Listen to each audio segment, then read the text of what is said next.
In my garden, I have a life-size statue of myself astride a unicorn. Seems reasonable enough, David. Where do you get one? I mean, it was I a want prop one. from a show.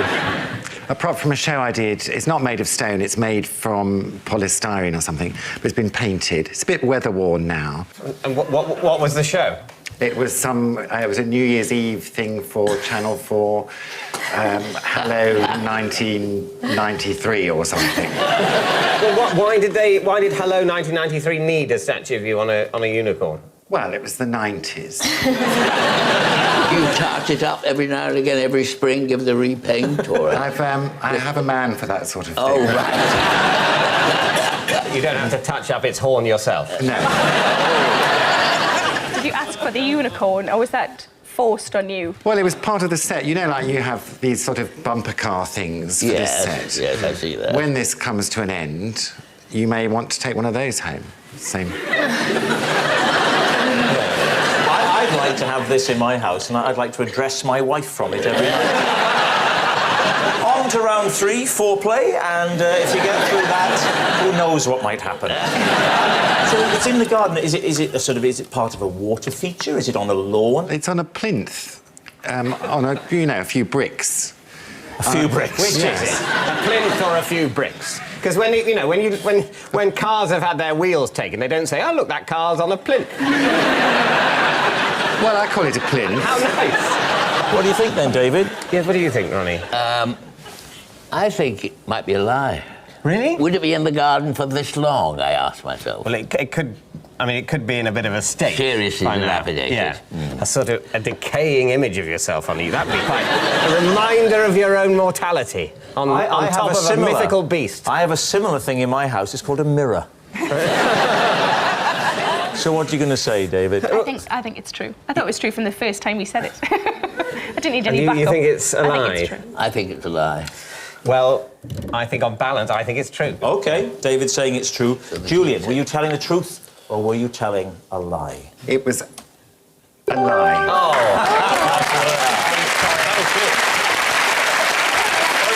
Yes, it's a lie. Julian doesn't have a life-size statue of himself astride a unicorn in his garden. The traditional method for hunting a unicorn is for a fair maiden to sit alone upon the grass, and after a time the unicorn will approach. This is also the traditional method for catching flashes.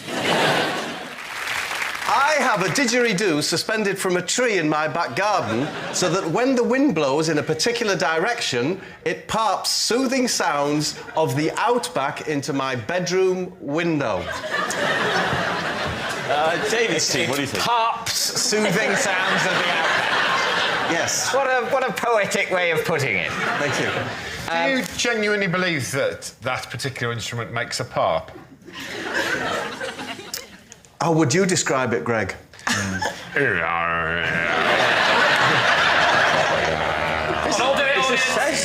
how soothed do you feel? Right, everyone stop popping. I get this every night in my house, please. Where is it, Bob? It's in a tree. Yeah. And you made a conscious decision to put it in the tree? Yeah. I thought you said it was hanging from a tree. What it is it's trapped in a V. Is there a name for that area of a tree? Is it called the Clooney or something? It's called... Clooney? What's it not to believe George Clooney's holding a didgeridoo at Madrid in his garden? Why don't you believe this? This part of your finger there is called the Clooney. Is it? So I'm assuming... I never knew That's that. why I said Clooney. I know it's the Clooney. Where it... And it's wedged there. It's wedged in the tree's V. Yes, it's wedged horizontally in the tree's V, facing southeast, which is the prevailing wind where I live. Where do you live? Not Britain. Britain. No, the prevailing wind in Britain is southwesterly. It doesn't happen every night. So tell us what this sound does for you, then. You're lying in bed at night and you had a lovely day, you're just settling down, and you hear... And then what happens to you? I'm soothed. And the mind is soothed. You know, you get things that will do the same thing to, say, your throat. Yes. It does it to the mind. What if your brain's fine? You don't want to hear that every time it's windy. You're always soothing your brain. That's what sleep is. Hence the success of the pillow. Yeah. Can I just say, though, Bob, I've been led to believe by out-of-work hippies over the years that the didgeridoo is an incredibly difficult instrument to play, and yet it would appear that all one has to do is to pass air through it. No, you have to position it correctly, just as you would have to over your mouth. I've done that by utilising the Clooney of a tree. You're using the Clooney of a tree as human lips. You can get any kind of noise out of a didgeridoo. The Clooney, which it doesn't exist, on Bob's tree, would have to be flesh-like, because an Aboriginal doesn't just go through it, because it's not just wind. They use their lips. Very good point. Very good point. Just coming up this time of year, I admit it's a lot better. In fact, I have a wisteria that grows through the didgeridoo.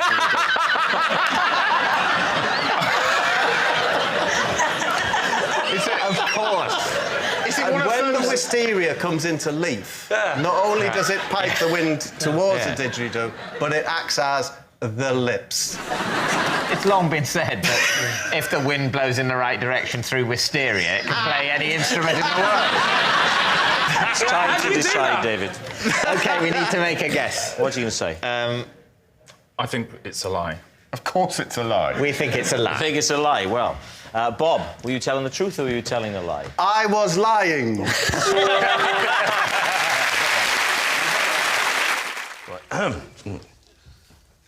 At the bottom of my garden, I've built a replica Stonehenge.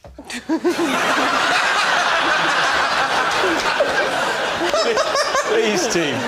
How big is this Stonehenge? Yeah. In relation to the real Stonehenge? Big enough. What's it made out of? Stone. What type of stone? Can I just check, how big is this Stonehenge? I would say probably half the size of the original. That's still massive. Wow. So why? Well, around? my garden faces south. And I think if you've got a nice-sized garden, you've got to have a reason to walk to the end of it. Here's a question. The great mystery of Stonehenge is how they did it. How did they get the stones on top? It's never been solved. How did you get yours on top? Yeah, a crane. Oh, yeah. How did the crane get in the garden? I've got a little road that runs up the side of the that's handy, isn't it? Yeah. Who did you get to do it for you? Eh? Who did you... Don't give yourself time to think. The old classic, would I lie to you, hey? Yeah. Hey? Sorry, I'm a bit Could you say it again, Lee, but really slowly? Give me a minute. Sorry, Lee, say that again? Yeah. Who made it for you? Who did the building work? If I remember right, his name was Peter. Do you use it for anything? Well, I always thought if one of my girls got married, you know, one day... That is one confident boyfriend that's going to come round and say, Mr Winston, I'd like to marry your daughter. What? Well, he wouldn't talk like that, would he?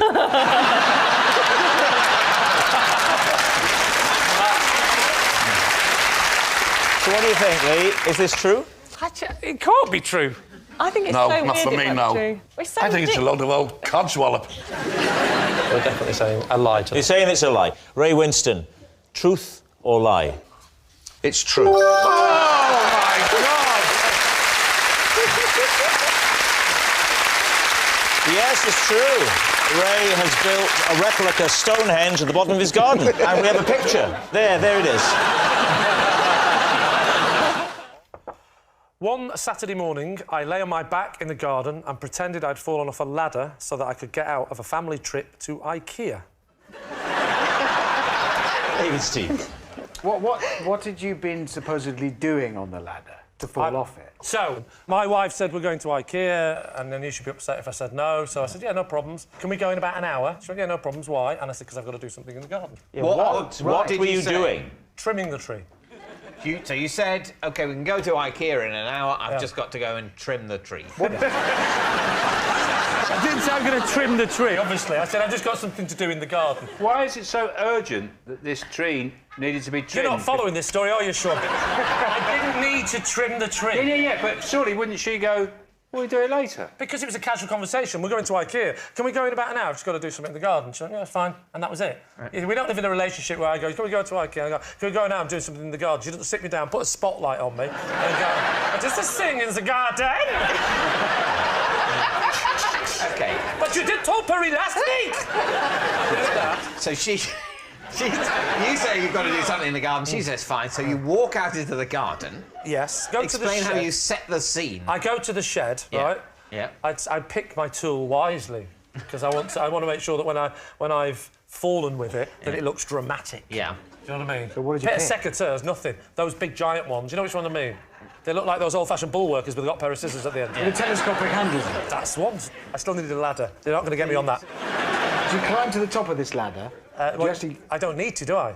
There's no trimming to be done. Are you fucking... Anyone else? I'm not Robert De Niro. I'm not Method. I didn't have to go. I must become the tree trimmer.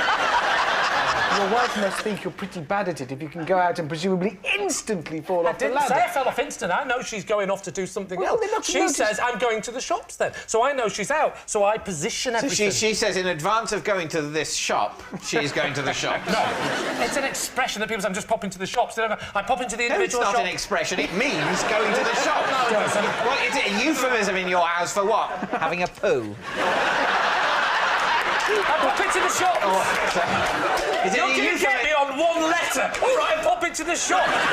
So she said she was popping to the shop now. Shop singular in advance of your trip to the shop. She might have said shop. It's one letter. Give me a break. It's series 9. She may have said shop. Can I ask or shops. I'm just popping out. In fact, she said out. I'm popping out. She's popping. She was popping out. So. OK, so she has left the house. She's left the house. So She's you gone know to you've the got. shop.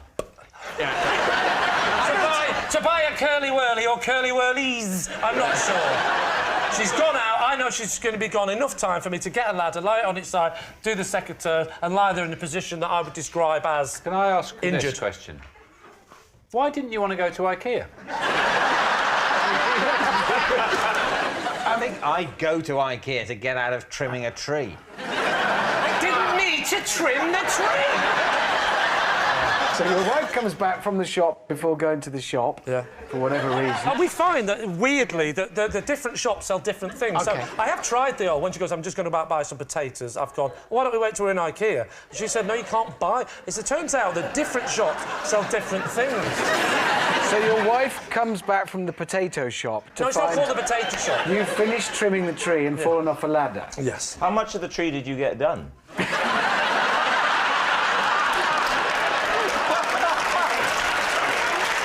Did you claim specific injuries that you'd done? When you Yes. said, oh, I've just generally hurt myself, what? What had you done? What did you say it hurt? I went, ah! My leg! She went, what's up with it? I said, I don't know, but I can't go to IKEA. And I claim to have injured my coccyx. How long had she been gone?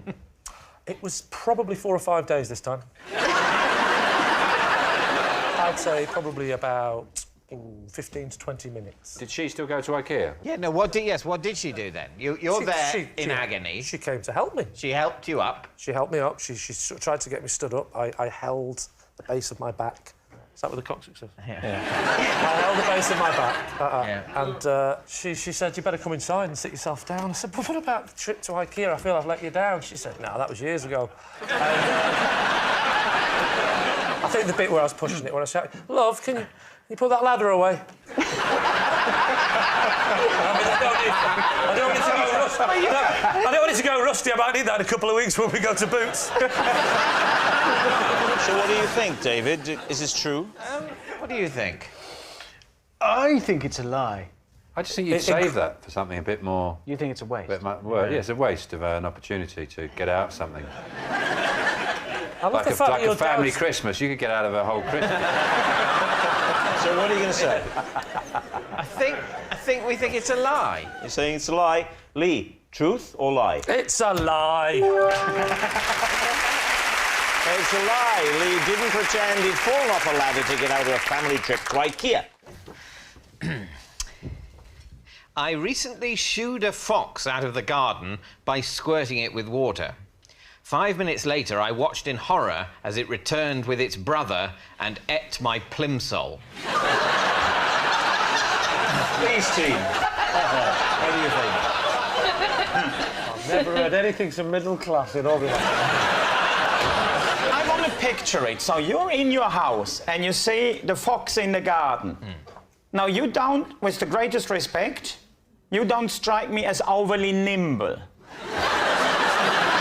No, I'm not overly nimble, but I'm just nimble enough. Between 1 and 10, how quickly were you in the garden? I went out in the garden at top speed for me, Yeah. which I'm afraid is now 6.7. Anyway, you come out into the garden, you've got the hose, you see the fox. And he sort of moves away a bit, shows a certain degree of fear of the alpha predator. He sees me and he thinks, do you know, I think I'm safe with this guy. And I thought, well, I can't have this. I can't have the fox thinking it's one. If I lose my power to frighten off foxes, what am I? Can I answer that? So I grab my hose and I squizzle some water at them. I don't want to soak the poor creature. Did you put your thumb on the end? So I did put my thumb on the end and I directed some water sort of towards the lawn, just kind of between him and me. Yeah. And that's enough. He's off. I bet he went, after the fox went off, I bet he went. Yeah. I forgot he hadn't turned it off. Looked around sheepishly and thought, I better get those plimsolls. Are you in your pyjamas? I was wearing normal clothes. Well, David, we've a different opinion on what normal clothes Yes, Did you? It was black tie, not white tie. So, in a nutshell, you had a fox in your garden, you come out, water the thing out the garden, then a little while later, it comes back. 2 of them come back. 2 of them. Now, where are you at this point? I'm in the kitchen. Right. Noticing they've come back to the garden, thinking, dear, oh dear. There was deer there as well. and then one of the foxes goes and grabs this plimsoll that I keep by the shed. Why? For walking around the garden. One plimsoll? What? No, there's 2. I keep 2. Tiny suggestion, why don't you keep the plimsolls near the back door so you don't have to get your feet wet if it's raining? Well, you're full of home improvement ideas. I don't know, because I'm a moron. What happens to the plimsoll? One of them savages this shoe. What's the other one doing? I don't know. I don't speak fox. If you want to do a proper impression of a fox, I know a woman. Providing you're a tad gullible, we'll show you exactly. So go on. So I said, hello, Mr. Fox. I'm trying to communicate with you. Perhaps you could stop pooing on my lawn. Right, Lee, what are you thinking? Fundamentally, no Englishman leaves a pair of plimsolls as his garden footwear and keeps them by a shed. So you're saying it's... It's a lie. It's a lie? Yeah, I think it's a lie. Well, I'll go with my team, even though I think it's true. Saying it's a lie. OK, David. Squirting foxes in the garden, truth or lie? It is a lie. I thought it was a lie. Yes, it's a lie. David didn't squirt water at a fox only for it to return and eat his plimsoll. As a kid, my parents denied me chocolate, so every Easter, I had to run around the garden and hunt the Easter onion. The Easter onion, yes.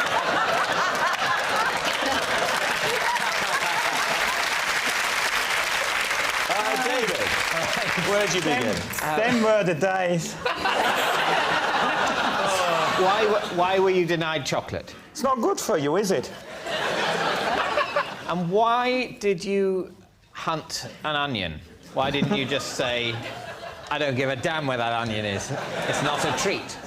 Well, you do what you're told to do, innit? As a kid. So you would look for the onion, and you would find the onion, and you would say... I'd say, da ist die Zwiebel. What? What? What? Well, there is, in Germany, saying, there's the onion. What would happen then? Then I would hold it aloft. And... Like the World Cup.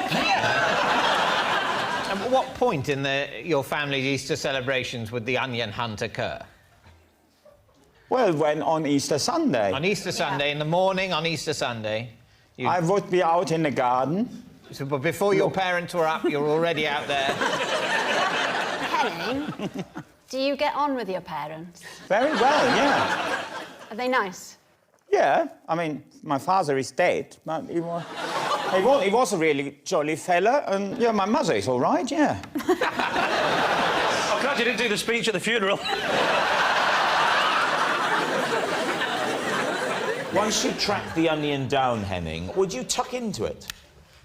Yeah, you have a bite. Raw? So, of course. So you're very pleased, you held the onion aloft, and then you took a bite out of it.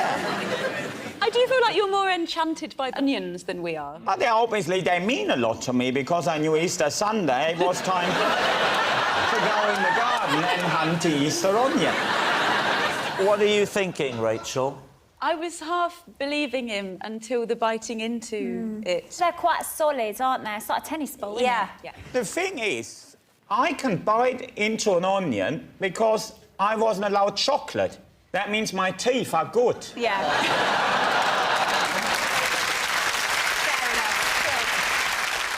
Would your mother and your father, when he was alive, would they share the experience? He would occasionally bite in an onion. You'd hold it aloft, they'd say, well done, little Henning, and they'd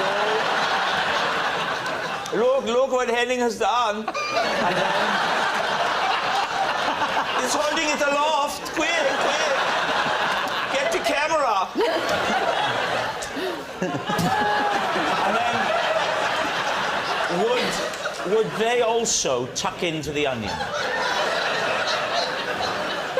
He was. Just thinking of that onion makes me eyes water.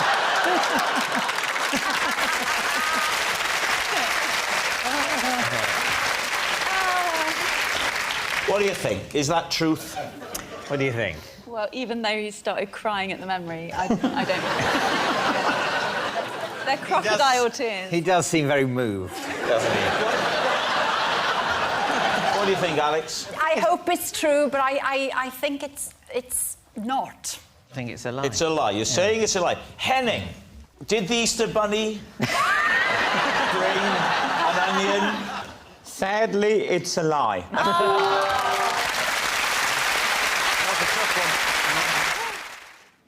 On a dark winter's night, I once broke into the garden of the local witch's house and was shocked by what I found there.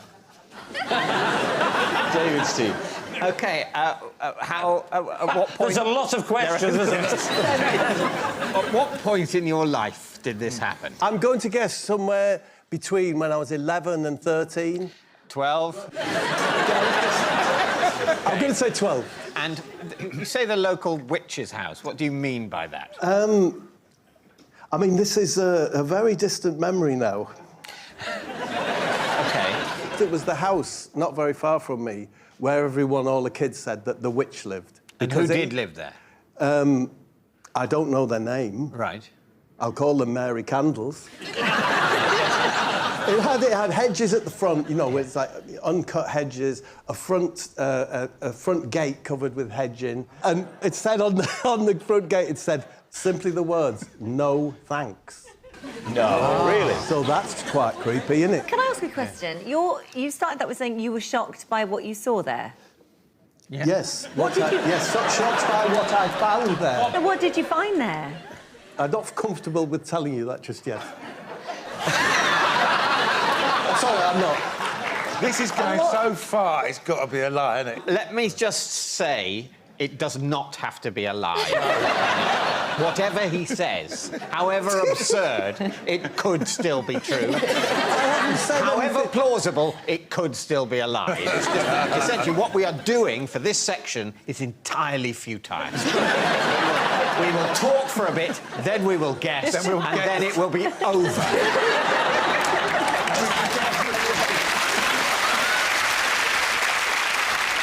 So how did you come to go into this house? Who were you with? I was with, what's he called? I was with Ken Numbers. I changed it, yeah. Ronnie Calculator's son. The vibe is, it's very unkempt, it's the gardening, because as we all know, Lee, yeah, witches hate gardening, and wizards hate plumbing. So we knew it was a female residence. Right. So we you've went- never seen Mary Candles, but you were only speculating it must be a witch rather than a wizard because it was an unkempt garden with no sign of deficient plumbing. Exactly. And, you know, we wanted to be the first people who said, no, we penetrated, you know, its boundaries. Yeah. We went into the front lawn, down a gate to the side, past the bins, past the back door, and then to the window where there was a light on, a big picture window, looked inside, and that's when we saw this extraordinary sight. Well, extraordinary to us as 12-year-olds. And what was it? What was it? You've got to say. It was a tiny, tiny horse. And I'm not saying it was watching television, that was all that was in the room, was a tiny horse and a television on. I did get in the house. You got in the house? Yes, Mrs. Candles came out. Right. Yes, and she said to me, you're one of the Mortimer boys, aren't you? Were you? Yeah. So Ken said. And she said, would you like to come in and see the horse? And she took us in, and it stank of paraffin. It was hot. That's horse? Hot. No, that was the house. I thought about the horse stunk of paraffin. The horse did stink, actually. Did he? Yeah. Of? Meat, hot meat. As we were looking at the horse, I always remember this, she came in, and she had a toilet seat in her hand. And she said, if I give you some money, do you think you could get rid of this for me? What did you do with it? Just threw it on our way home, just threw it somewhere else, I imagine. Did she say what the horse's name was? Max. Yes. Yeah. You'd have thought minimum.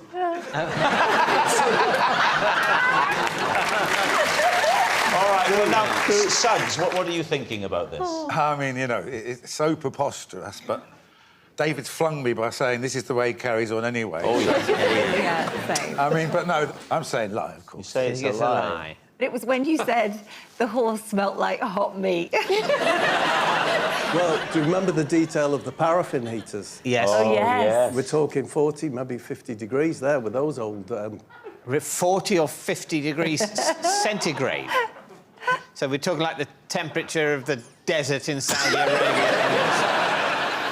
Did you ever see Mary Candles again? No, never. Never saw her again? Never saw her again. She probably melted in that heat.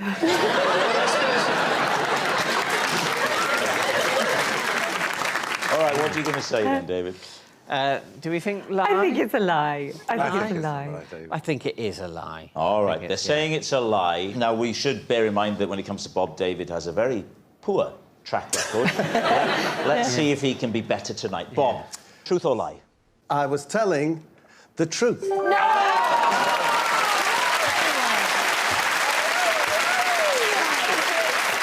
As a teenager, I used to terrorise my neighbourhood with a game I invented called Theft and Shrubbery. What were the rules of theft and shrubbery? Can I first of all say my memories of this are a bit sketchy? Always handy for this game. I'm an older gentleman. They're more like just fingerprints on an abandoned handrail. Even while you poetically describe the ageing process, another part of your brain is inventing the rules of a fiction. It's Theft and Shrubbery. Yeah. It's a game that I played in my youth, in my teens, on the Lakes estate in Middlesbrough. I would probably be 14 or 15.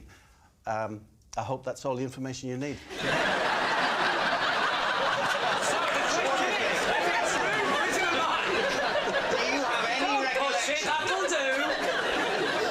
What this game involved. Yes, of course. Of course. In which case, I'm satisfied and there's no need to tell me. What were the rules?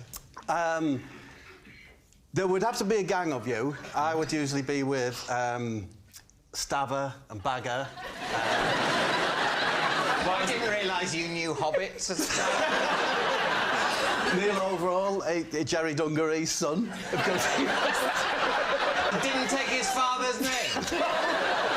Hated Hated him. So, and Gary Cheeseman would be there. Gary Cheeseman was a big lad, yeah? A very big head. Sniper's dream, they used to call him. He's such a nice... The thing is, he's such a nice lad. And he was a... I love these points in the show where we say, Bob, let's all gather around the fireside and you can tell us tales of your youth.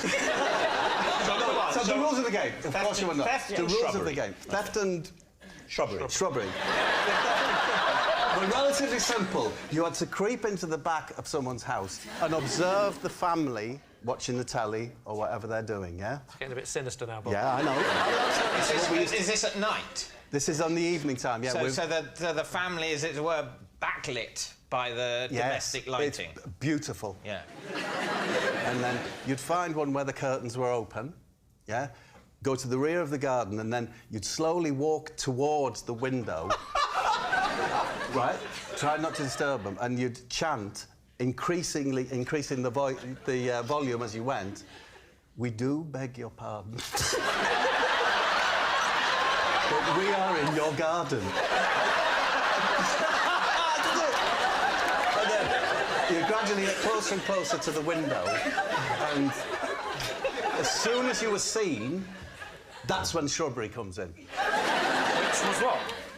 You were not allowed to escape via the front of the property. You had to go across all the fences. Because you're teenage, what you're really waiting for is someone to make a noise or give yourself away so that you all have to go run through all the gardens. That's the shrubbery part. That's the shrubbery What's the part. theft part? The theft is we just always felt that we were stealing something from them. I don't know. Their privacy, their dignity. So you're going up the garden saying louder and louder, we do beg your pardon, we are in your garden. We do beg your pardon, we are in your garden. You're shouting. How loud elderly people who are hard of hearing, you could be going, we do beg your pardon, we are in your garden, before they notice it. Yeah. This game can't have lasted, I'm imagining, very long before people kind of rumbled you and... No, it was just one of the games, that we did. It could be theft and shrubbery night. There was another night where we used to take fruit from a fruit vendor's wagon and throw that up in the air and just let it drop on our heads. Something tells me you played that quite a lot, Bob. next time, don't use melons. Cheeseman was very good at it. So what do you think, David? Steve, what do you My think? concern is that the details are so utterly believable and sound like they're real that if it wasn't actually a game, he spent an awful lot of time looking through people's windows. I'm coming down on the side of truth. Yeah, I know it sounds odd, but I just believe it. You're going to say true? Yeah. OK, so, theft and shrubbery. Bob, truth or lie? I was telling the truth. Possession. Ah, now, behind you, there is a possession. Could you bring it to the desk, please? Ooh. Oh. OK, now pop it on the desk. Oh, yes. There we go. Oh, right. This should be easy. Right, just get rid of that. This is the black cloth that I used to have to stop the sunlight waking me up in the morning. Now, I think you're being deliberately obtuse for comic effect. There we go. These are my uncle's bagpipes. Years ago, I used to go busking and would pretend to play them while miming along to a speaker hidden under my kilt. David's team. How long ago was this? Oh, this was years ago. Years ago. Just think of the size of speakers years ago. Give us a taste of the size of the speaker. No, it was about so big. Can you pick them up and show us how you told how them? you would style this out with the bagpipes. Well, how you hold the bagpipes? Indeed. OK, well... Confident. So, you'd get this bit. You get this bit like that, and then you swing that like that, and then You stand like that, and then... Is that one meant to hang there? Yeah, like that's to hide the wire. Must have been a strange sensation having something hanging that far down. Well, it's not so much how far down it was hanging, it was the noise it was making that was different. I didn't supposed to do that. I'm sorry. We've done all we can for your octopus, I'm afraid we had to put it down. When you're ready, just press your crotch. Go. And here's the music.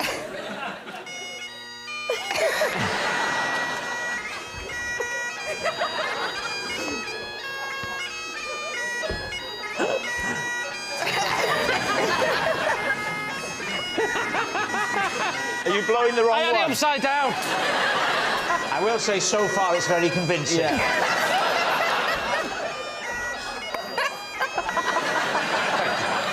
Now a group of small children have come and sat and they're transfixed by what they see.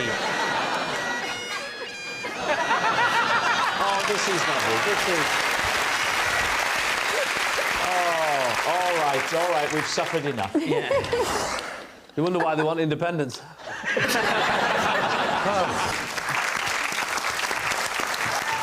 Did anybody ever rumble you? Yeah, I was rumbled, yeah. I was rumbled on a few occasions. Well, there's quite a lot of Scottish people visiting London as well. There is, were they insulted, or did they find you out? You know, they'd say, like, oh, where are you from? And I'd... Where are they from? Just like... So what do you think, Bryony? Truth or lie? I'm thinking lie. OK, Jason. I mean, I want it to be true so bad, but it just can't be. David, you're clearly going to go with your team. On this occasion, I am. They're saying it's a lie. Lee, truth or lie? It was, in fact, a lie.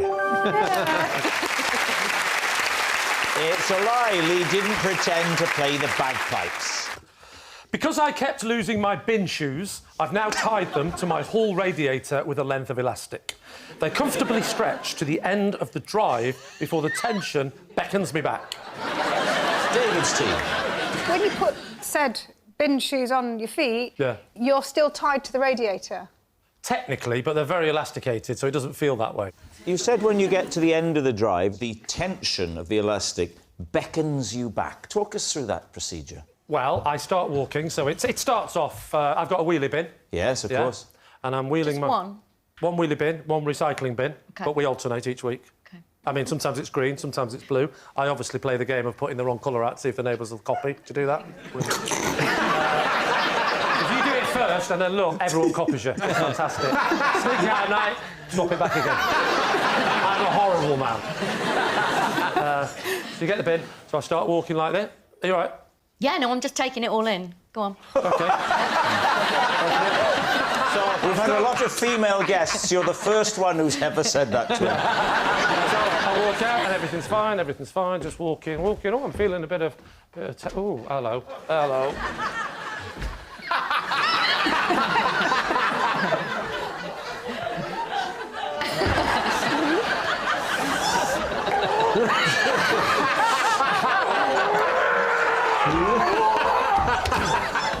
Oh, it's much quicker coming back. And then I'm back over here.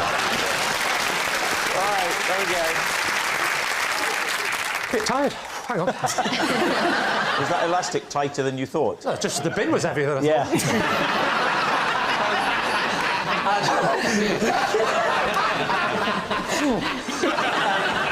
Why don't you just use string? Because if you use string, when it comes back, it's everywhere. If you use elastic, it gathers up into a smaller space. But after a while, it all goes baggy. Well, that's just life, isn't that's it? Life. What are you going to say, David? What do you think, Sam? I think it's a lie. OK, Miles. I think it's a lie. I mean, I'm sure you've got a pair of bin shoes, but I think this seems like a step too far. I think we're going to You're say saying it's a lie? Yes, OK, Lee, was it true or was it a lie? It was, in fact, a lie. I've devised a simple mnemonic to help me remember everything I need to pack when going on holiday. I won't leave the house until I've ticked off everything on my flip-flop list. David's too. OK. I hate to do this, Lee, but could you take us through the mnemonic? What is a mnemonic? It's I can best describe it as new information that I received about 10 seconds ago. No. A mnemonic is basically flip-flop, so the first letter of the list of all the things I've got to remember. Right. So, for example, you probably want to know what the first one is, F. Yes. Yeah. Can't think of anything beginning with F now. Flip-flop. So flip-flop So the is F of flip-flop you use, F for flip-flop. even though the system is the flip-flop system, so you're remembering the word flip-flop anyway, you then waste that first F, reminding you again to take... Is there not a risk you might take 2 pairs of flip-flop? No. You notice he's doing singular, so he only packs 1 flip-flop. They flip-flop. So that's your first F, but there's another F coming up in a while. Now you'll know why I said only 1 flip-flop. L. L stands for lipstick. Why are you taking lipstick? Because I once... my wife, who always forgets her lipstick, always says, "Oh, darn, I've forgotten my lipstick. My whole 2-week holiday is ruined. They never have the product I've got in this country." So I got so annoyed by this over the years, I thought, from now on, I'm going to take the lipstick so that when she gets there, she won't start kicking off and ruining the whole trip because her lips aren't red enough. I is for the passport. I for passport? Yeah, because it's got me in it, and I remember myself as I. Okay. I must remember... It's I. Who's that? That is I. It's perfect sense. It's I for ID. No, I never went with that system. No. And now I think about it, I won't help it's you. crazy. Lee, you know that in just 1 letter's time we've got a P, which would seem very well suited for passport. It would. It would. So what's P? My wife's passport.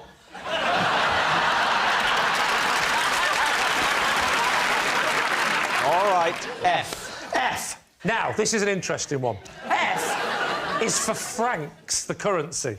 Now, I know what you're going to say. I know what you're going to say. But when I first developed this system, it was because we were going to the south of France and I wanted to remember my francs. And now that the flip-flop system is invented, I can't change it for an E of euro because it'll be flip-a-lop. So I always remember flip-flop. So that's francs. Francs are now euros. To get your euros. Or not necessarily euros, it could be dollars. Foreign currency. Foreign currency. F. Foreign currency. Why didn't I think of that? Why didn't I think... David, there are times when I wish I was married to you. L. L. I don't know if I told you about my wife's habit of wearing a different coloured lipstick on the top lip to the bottom lip. But, oh, yes. Yeah, no, it's an odd look. I'm not going to lie. It's an odd look. So it's another lipstick. Oh. Now, as everybody knows, when you go on holiday, there's one thing you've got to remember. And that is the suntan lotion. I go a weird shade of orange in the sun. And if I think of an orange, I always think of the suntan lotion. Yeah. Because orange body, suntan lotion. I mean, I don't know what you're going to use the P for, because you've covered everything you'd need. I take a spare passport for my wife, because we have the old passport. You know, you keep the old passport when you renew. I always take it. Why? Because they cut through it. Yeah, they cut through it. But we once, you know, when you just flash them occasionally, we once lost the passport and used the spare one. I went like that, and it worked. Flip-flop, it's F-L-I-P. It's 8 letters, and you use 3 of them for passports. Yes. 2 of them for lipstick. Yeah.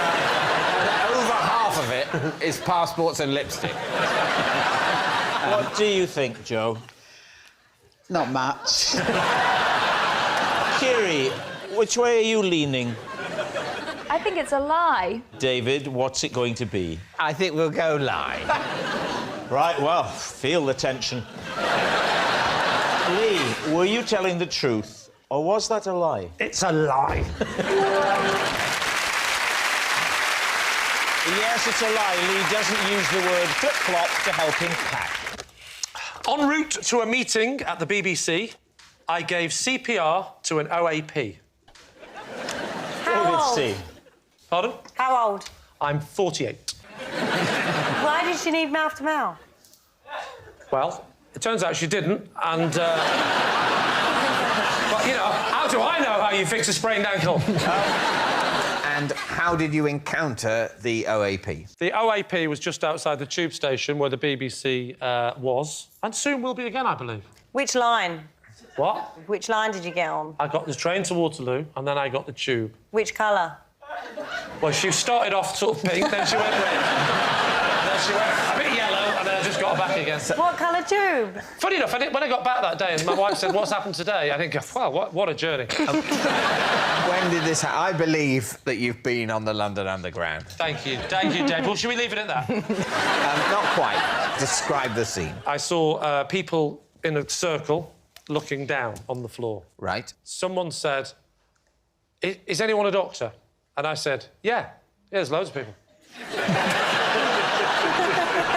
Yeah. She goes, "I don't suppose you can do CPR, can you?" And I went, "Can I do CPR?" And as it happens, I can do CPR. So what does CPR involve? Yeah. Put my hand there, and I started doing this. Yeah. This. What's your rhythm? I did this. That's too slow. Yeah, that's slow. It's meant to be you want it staying in alive. Oh, sorry, I thought you wanted it in slow motion. It's the music of staying alive. You wanted it in the pink beat, didn't you? Yeah, but my record player's broke.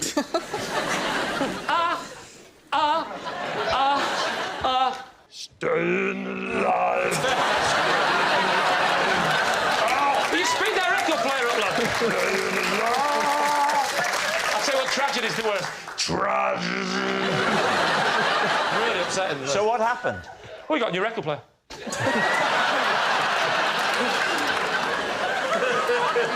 How many of these did you do? I think I did. Still alive. That was a problem. I paused for the high-pitched note as you went blue again. Still alive. Still alive. This didn't help.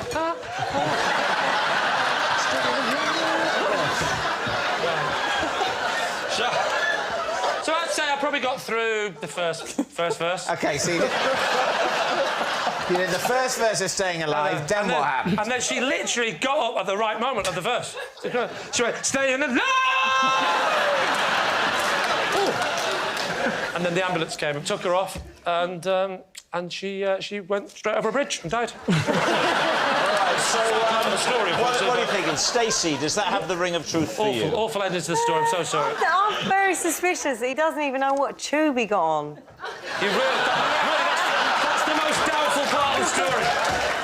What do you think, Susie? Yes. No, I think his rhythm was all wrong. Whoa. I've been told that before. No, I don't believe it. Don't believe it? No. Then we think it's a lie. You think he was making all of that do, up? Goodness I'm me. afraid. Lee, truth or lie? It is, in fact, a lie! I missed.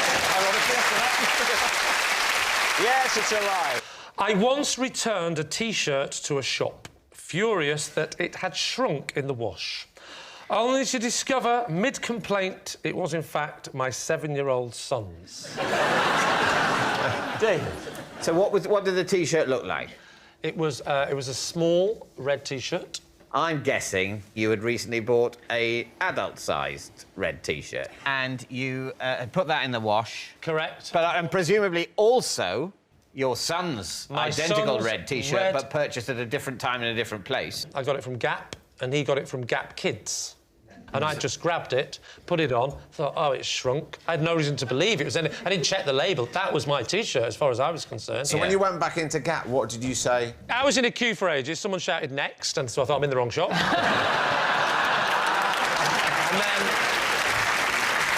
then I finally found out that it was Gap, so I got to the front of the queue, and I went to the counter and I said, I'm not happy. Yes. What did they say? They said, well, which one of the dwarfs are you? I'm interested in you saying that you actually put on your son's T-shirt, which, lest we forget, you said earlier is something for a 7-year-old child. Well, I didn't want to say it on national television. My son is clinically obese. But you forced my hand, so now I've got to say it, OK? So thank you for that. Thank you, David. No, he's not clinically obese. I know this is probably not the right way to play this game, and this may seem a little bit like I'm helping the other team, but surely your T-shirt and your son's T-shirt would have shrunk at the same rate. He didn't know his child's Nothing T-shirt was shrunk. in there. Yeah. Nothing actually shrunk. Steve, nothing shrunk. Nothing shrunk. Nothing shrunk. I've got it's my just his child's son's T-shirt. Oh, I see. Yes. Oh, I see. So there's no shrinkage. No shrinkage is involved. OK. You following this? So why were you complaining?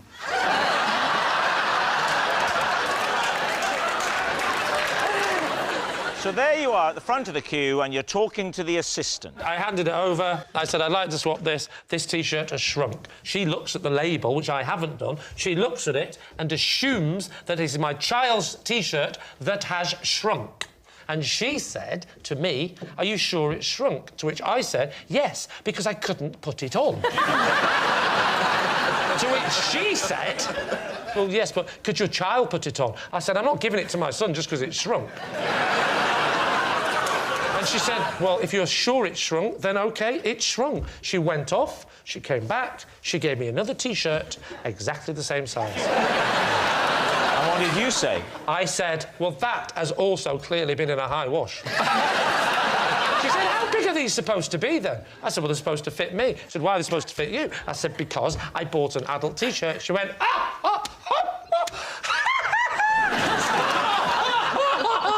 this is hilarious. I said, why? She goes, I don't even work here.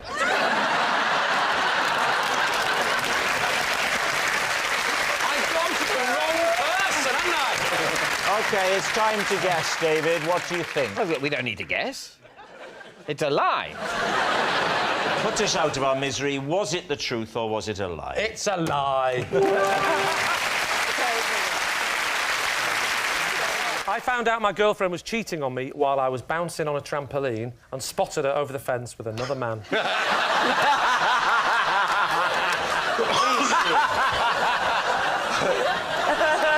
What age did this traumatic event occur to you? I was 18. So what were they doing next door? Well, you don't want to know that, do you? They were lying, believe it or not, on a trampoline.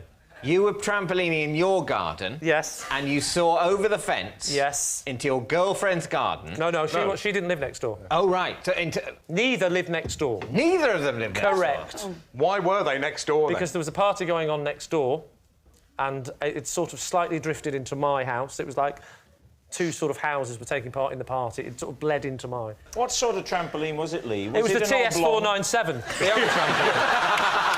I remember jumping up over the fence, seeing them kissing and thinking, is that the TX417? Where did he get that from? I wish we could afford one of them. Are we... Stop kissing her! And I went, I think you know what I mean. Yes. Was it an oblong trampoline? Was it the modern one with the nets, the circle with the nets up the side? Don't say that! Do you know her name was Annette? It was a trampoline with no net round the side. Oblong or circular?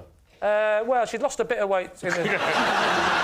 I would say slim to oblong. So, you couldn't see what was going on except at the top of your bounce trajectory, is that right? Yeah. Yeah, and then what do you see for an instant at the top of that bounce? Are they already doing it? They're not doing it! Are they already kissing? Are they already writing poetry? Have they taken their shoes off? They haven't taken their shoes off. Oh! You know what's worse, though? It was the only thing they were wearing. How long had you been seeing her for? We've been up and down over the years. So go on, you're at the peak of your trajectory, yeah, affording you a wonderful bird's eye view of the neighbouring trampoline. Correct. What did you see? I saw my then girlfriend. Whose name was? She was called Joanne. So what happened? I wanted to have a proper look. I went straight up to the climbing frame, and sure enough, my fears were confirmed. Oh, my It was word. the TX497. You must have been furious. Oh, I was so angry. I was so angry. So I came round, got on the trampoline, and I went, Joanne! And she looked round, there was no one there. And then I went to the top again, Joanne! She looked round, there was no one there. This carried on for a long time. Joanne! So then I timed it perfectly. I said Joanne when I was down. I went, Joanne! But it took a while before I worked out that system. So what do you think, David? Is he telling the truth? I don't think so, no. Why? Can I be honest with you? I'm not convinced either. Lee, bouncing on the trampoline and spying Joanne. Truth or lie? It's a lie. No! Oh, possession. Right. There should be a box under your desk. Would you first of all read the card out and then take the possession out and pop it on the desk? This is the set of keys I carry around with me every day. I know what every single one is for, apart from one. OK.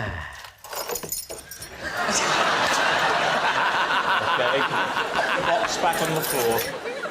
Just take us through the set of keys, Lee, in your own time. Please don't feel you have to rush. It's not say in his own time. It's all of our time, really, isn't it? But, OK, carry on. So now I've got 3 keys that look very similar, so I have to put those little things on to give you the different colours. And these colours help me a lot, because that's for the blue door, that's for the green door, that's for the yellow door. Yes. Now, I'll never forget, because the blue door is blue, the yellow door is yellow, and the green one is my next-door neighbour, Shakin' Stevens. Yeah. And, what lies behind those doors? So that's my front door key. Yeah. And that's which genuinely is a blue door, my front door. OK? OK. The green one genuinely is my next-door neighbour's key, but it isn't Shakin' Stevens. Yeah. I'm not an idiot. It's Howard Jones. And the yellow one is the key for the door at the back of the house. Now, this one, that's the key for the front door, the bottom lock. What do you call that?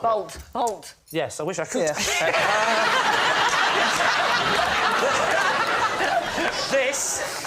This unusual-looking key, that's for the money chest. Money chest. That's for a small tin that we keep some money in. Right. And some things that we don't want the kids to see. Why don't you want the kids to see money? And what else There's don't other you things want the in kids it. to see? I don't mind them seeing the money. It's the other things I don't want them to see. Like what? The remains. So, OK, that's where you keep your money and the remains of those who you've killed. Yes. Then you've got PBU. That's that one there. What does PBU stand for? PBU on the keyring? Yes. It's the place for bins, you. It's a little... Just like that? Yeah. He couldn't have made that up. It's true. We've got one of those outside little shed things you're supposed to put the bins in to make it look tidy. And my wife constantly comes out and says, "There's a place for the bins, you!" And to help me remember, that's the key, I put PBU on the thing. So you give yourself the job of remembering the night before the bin men are coming to go out, unlock these bins. Every time you go to put some rubbish away, you unlock the bin. No. This is none of this. Because the shed that the bins are kept in doesn't have the lock. The gate leading to the shed that the bins are. What's going in these bins? My wife creating things more of the bins than me. Then we've got this little baby here. Oh, this tells a story. This one is for the safe. But the safe, bizarrely, it was already in the house and it's behind a picture. How exciting. The key has never fitted. We never know what's in the safe. Now, what is the picture in front of the safe? The picture in front of the safe? Yeah. Oh, that picture. You know the safe that doesn't exist? Well, there's a picture that doesn't exist in front of it. This is the bit. It's obviously a painting of your bins. This is the bit. This is the bit you're going to find. That must never be taken This is from the house. bit you're going to find crazy. It's a picture of the safe. No, it's crazy. It's absolutely crazy. And this, David, is the key to your heart. It's not. That is to the side passage. And it's quite annoying. It's quite annoying to get through the side passage because I have to open the gated community to the bins, and that takes me through to the side passage, which I open. And that's all the keys apart from this one. Do you know what that one's for, Fiona? Nobody knows. And how did you get that key? That key. Just give it to... this is the bit that's not funny and I don't want any jokes. My great-grandfather fought in the First World War and he had a key round his neck and we don't know what the key was for, but it was passed on. He gave it to his father, his father gave it to his father. He gave it to his father, so he passed it on backwards in time. Although I will say is, just in summary, I'm not pitching it to you because it is true, but if you don't believe it, quite simply, the story is simple. What is there not to believe? I come home, I make sure the side-gated community to the bins are unlocked so I can get the bins out, leave them on a Tuesday, I let them open the side passage, I get in, lock the side passage, come through to the house, open the safe by moving the pitch, but I can't open the safe, I always forget, I close the safe, I get the tin, open it up, move the eyeballs, get the money out, close the tin, open the thing, back inside, straight to the front door, which is blue, go out, feed Howard Jones's cat next door, who I accidentally said was Shaking Stevens. What part of that are you telling me?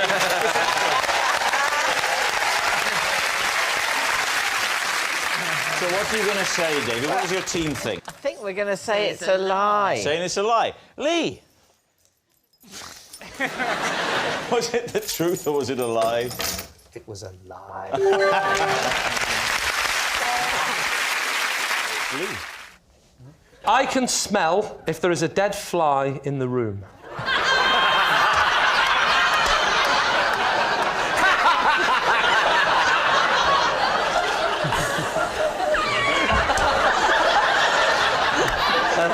Can I just say, I know it sounds ridiculous, but I can smell a dead fly in the room.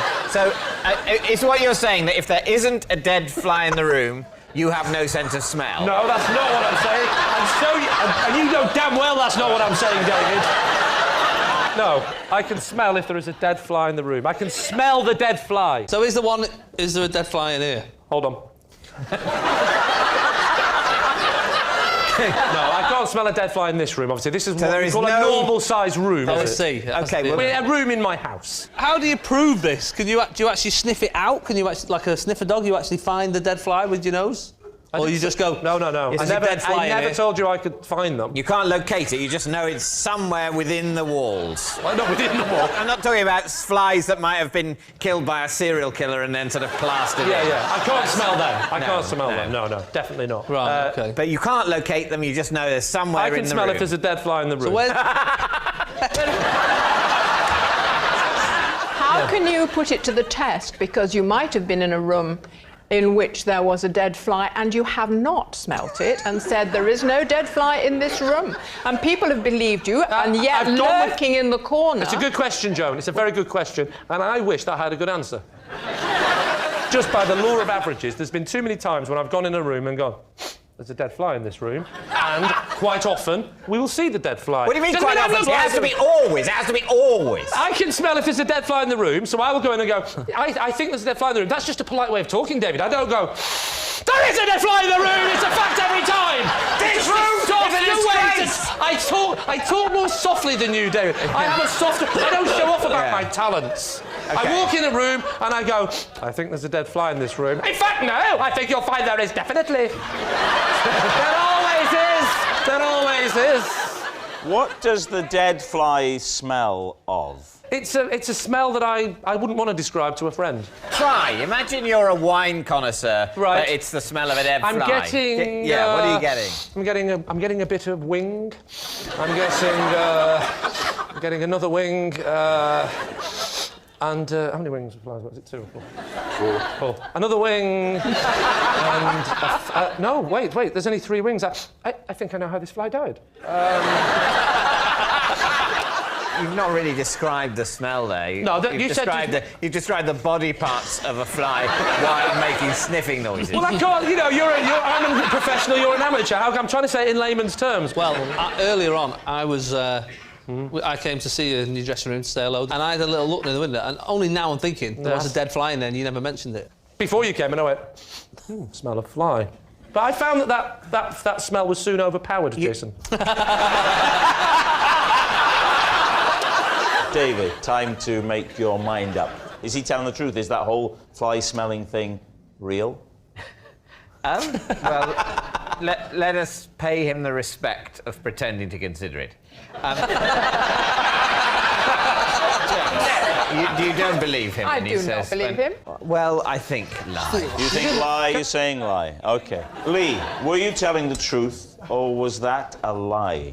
I've actually started believing it myself. It's a lie.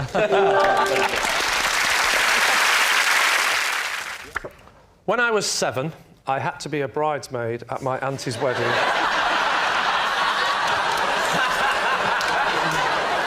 When I was 7, I had to be a bridesmaid at my auntie's wedding, as one of the girls who was supposed to do it was ill, and the dress was a perfect fit.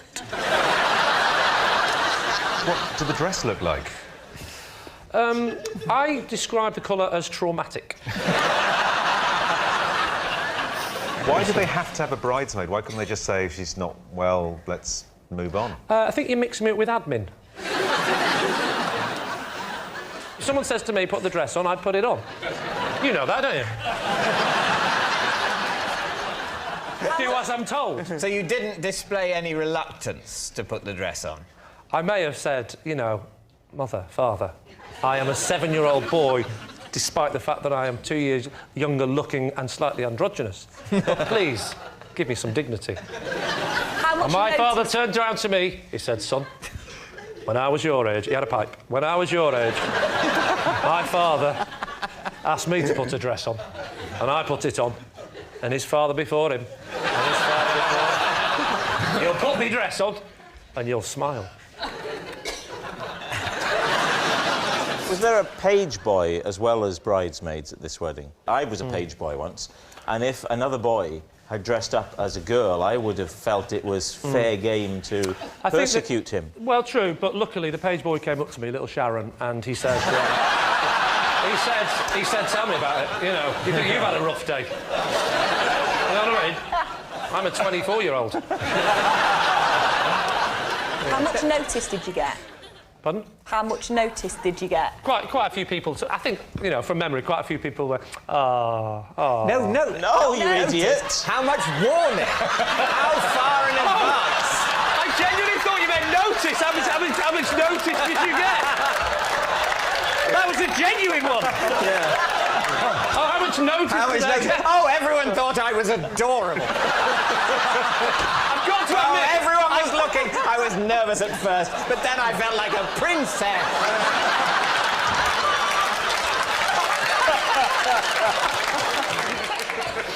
Oh, I see. How much in advance did they tell me? Yeah, how much notice? How much notice did I get? You know what? That would be embarrassing if this was on television, wouldn't it? I think I got, like, I don't know, 5 hours or something. She was ill at the last minute and... I just think you would have absolutely refused at Well, that age. listen, I said, Dad, I don't want to do it. And he went, listen, I'm not your dad, I'm your mother.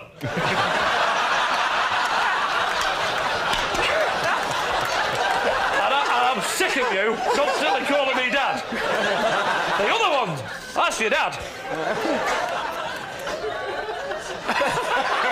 How long did you have to keep the dress on? At what point in the proceedings? I mean, did you have to wear it right through to the disco and, you know... My dad said you'll keep it on till the music starts. Da da da da da da. Because unfortunately the cabaret act had cancelled because of illness. So what are you thinking, David? Does that sound at all plausible to you? What do you think, Izzy? I really want it to be true. Well, then say true. I actually think it could genuinely be the biggest load of drivel I've ever heard. It can't be true. I don't think it's true. Lie. Okay. Yeah. Lie. Conclusively, it's a lie. Lee, truth or lie? It's a lie. When I'm at home, I amuse myself by shaving only half my face and doing that thing where you have a conversation between two people.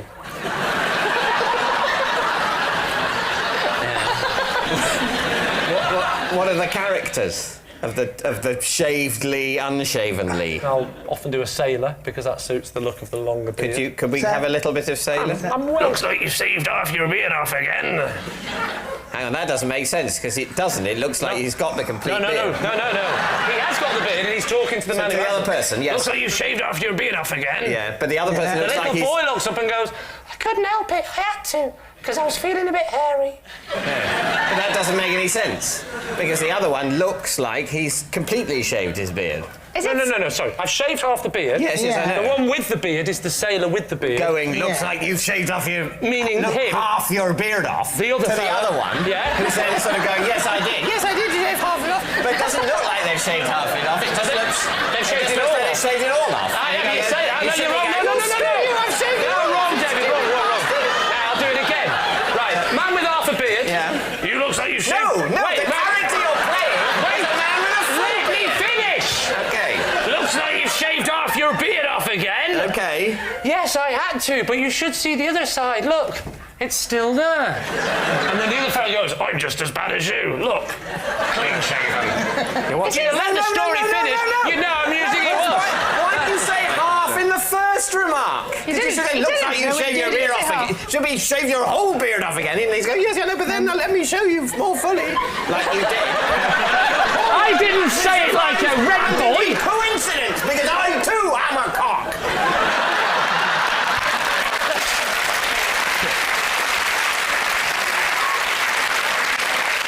You know what? The kids just laugh and clap. Right, David, time for a decision. Well, I think we think it's a lie, don't we? I think so, yes. Yeah. Definitely a lie. Saying it's a lie. OK. Yeah. Lee, is it the truth or were you telling a lie? It is, in fact, true.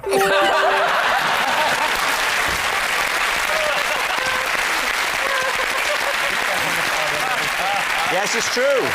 Lee does amuse himself by shaving only half of his face and pretending to have a conversation between two people. I once lost a game of swing ball to a chimpanzee. David's team. OK. Why were you with the chimpanzee?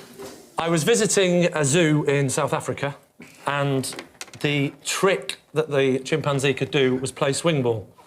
And we all took it in turns to have a go, and I'd had a few to drink, and he beat me.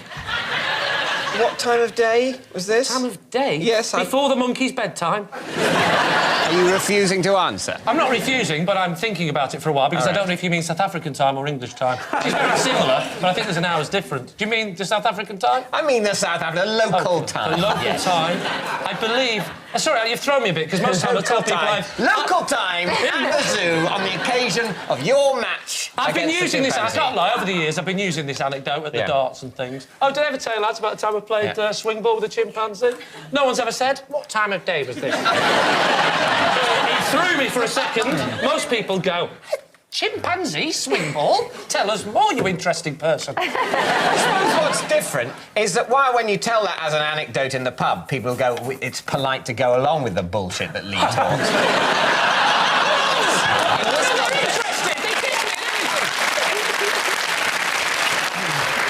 Why were you in South Africa? Don't tell me what the... The time of day. The time of day. Make up a time of day. I couldn't beat a chimpanzee at swim ball because I was drunk. How am I going to remember the time of day? I'm terrible at this, and this at only 2:45. What I'm trying to get at is why were you going round a zoo pissed? It's not a usual post-pub trip. Let's have a few jars. I'll tell you what, I fancy a trip round the zoo. Around about 1 in the morning, they get the chimp out, and the chimp takes people on a swing ball. The chimp likes nothing more than a load of pissed contestants. Yeah, well, we don't all go to the British Museum for stag weekends. But zoos aren't open after the pub. No, we went. It was afternoon. You know, we've been drinking since the morning. You had a boozy lunch. We'd had a boozy morning. We started at 11. Arrest me. Right. Why didn't you go and see, like, some strippers? Wouldn't a load of men go, we were that drunk, we thought we were. We thought that was a monkeys. We thought, this is the rubbish pole dancing club. That little pole dance hasn't got any tits, she hasn't shaved for ages. It was awful. I'm not going to lie. We were about to walk out. But then someone said, no, it's a swing ball playing chimpanzee. It's even better than we thought. I wonder why she wasn't letting me put 10 quid in her bra. David, before someone phones the RSPCA... It was a lie or consenting tell. chimpanzee. It wasn't I don't forced. think he'd said, look, you know, I quite like it here at the zoo, but really what would make it peachy is if I could take on some of the visitors, ideally at swing ball, badminton at a push. I don't think that happened. Well, he had no choice. He had no choice. He That's did my have a point. choice. Right. Is it the truth or is it a lie? I thought it was a lie. Right. But it seems the sort of thing he'd do. I think it's a lie, but I'm happy to be... Yeah, I'll go I think with it's a lie. lie. We'll go with Yeah. lie. We all say it's a lie. Yeah. Yeah. All right. Lee, truth or lie? It is, in fact, a lie. Yes, it is a lie. Lee has never lost a game of swing ball to a chimpanzee. For the record, it was Scrabble. I once picked up a hitchhiker and scared him so much he cried. David, do you believe him? Where were you driving? I was going from, I think it was from round Norwich area, somewhere there. Round Norwich to... Presume somewhere between Norwich and How Yarmouth. did you scare him? What happened was we were driving along. He got in the car and he said, the first thing You he said... were driving along and he got in the car. Well, that's already dangerous. He's sort of running to keep up. Yeah. It was an ice cream van. I sort of grabbed him by the hair and pulled him in. Yeah. That's how I used to get them. And my car used to have problems because it was a problem car. And I pulled over, right? I pulled over and I went round the back because I used to have to hit the engine to get it going again. And it all went wrong and we pulled over. So I said, I'm just getting in the back because I need to get a hammer to give it a whack. And as I went back, I said, I thought it'd be funny to say, don't worry, I'm not going to kill you. So I went round the back of the van and got a hammer out, went back to the front, and as I was walking past to the front of the car where the engine lives, I looked in like that, and I just saw him go like that, and he just wiped a small tear from his eye, because I think he genuinely thought, I'm going to kill him, and he was a bit worried. He maybe cried. That's a very odd response to immediate mortal danger. to just slightly well up. That's more of a... I call that a more end of the It's a Wonderful Life reaction. Oh dear, I am to die, it appears. Rather than, get out of the car, run! But just notice a slight welling up. Ah, well, all things come to an end.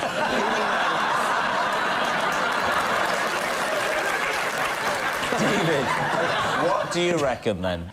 I think the stuff about having a dodgy car that he has to hit in a certain way with a hammer to get it going, I think that side of it... Well, let's just leave it at that, then. That's the bit of it that doesn't ring true to me. Flannel. Larry, what do you say? I mean, you've got a good flannel detector. Would you? Yeah, I think it is. I think it's flannel. I think it might be slightly true, but I'm going to go... I'm not convinced it's true, so I'm going to go with the team, and we'll say it's a lie. Not going to rock the boat. No. OK.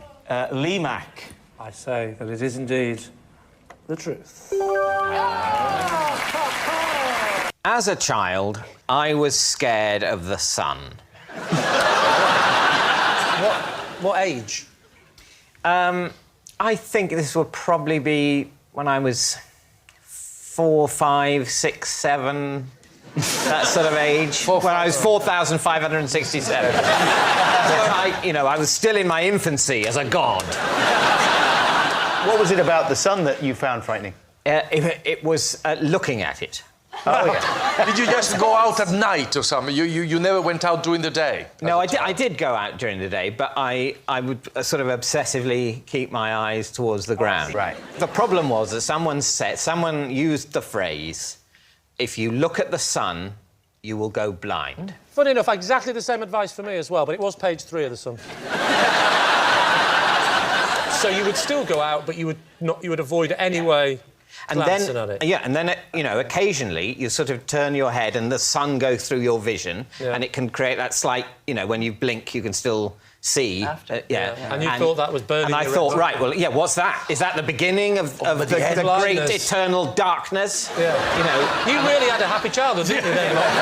We were all then on our rally grifters, and you were thinking about the eternal darkness.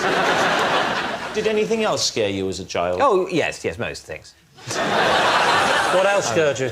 Well, the trouble is that some children are timorous and some children are reckless. Yeah, and Sagittarius. And in order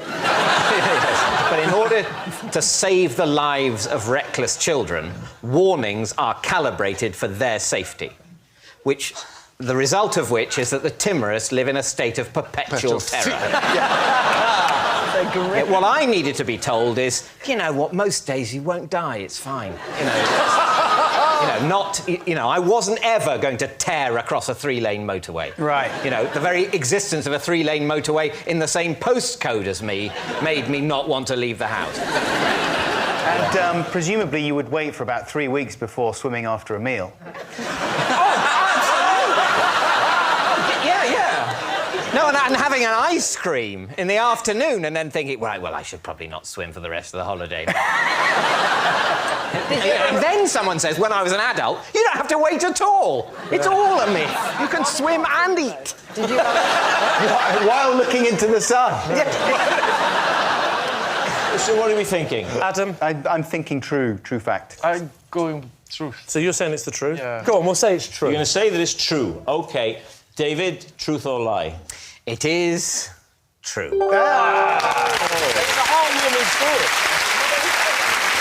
Yes, it's true. As a child, David was scared of the sun. Next. When I was a child, the only thing that would get me to sleep was my parents reading me the takeaway menu from our local Chinese restaurant, the Flying Chopstick. David's team. At what age was this? I'd say it kicked off at 7 and probably lasted about a year. Was it read out in any type of accent? No. Well, my dad... Would you say any type? Any type. There's one specific one. If they read it in a French accent, it'd be nice. It's quite surreal, isn't it? But I'll go with it. My dad is half Polish, half Lithuanian, so it had a sort of Eastern European tinge. Could you give us a kind of a little rendition? So it would be something along the lines of... This will be interesting. It'll be something... We'll just separate ourselves from the person doing the routine. You don't want to be in the clip when it comes on the news, do you?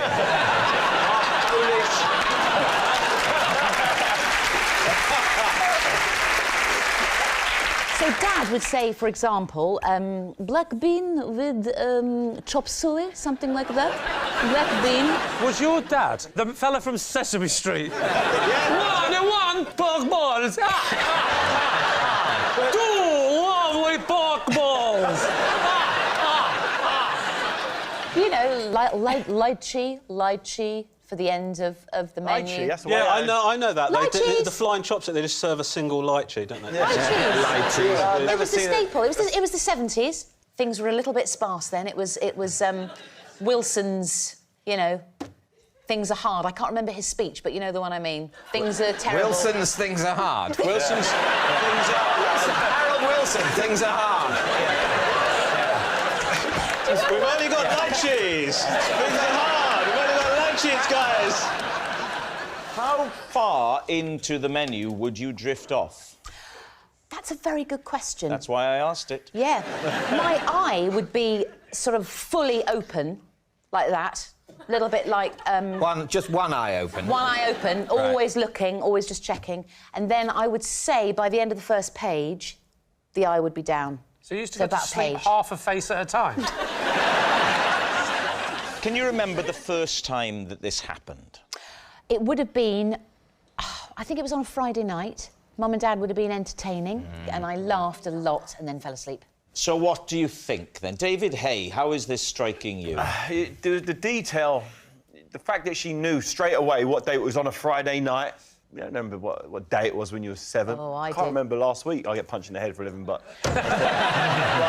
But David, they did it a lot. They did it a lot. Repetition, eh? Repetition. So I knew the menu back to front because they had to do it so often. Well, that's just Chinese. It would be that way, no, wouldn't it? Yeah, I agree.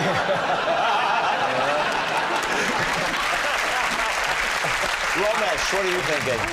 I think it... I don't buy it. David, actually, I've got 2 Davids. We'll call you the haymaker and the librarian. What are you thinking, David? Well, I think I don't believe it. You realise, I like the system you've got there. We're going to call you the haymaker and the librarian. So what do you think, David?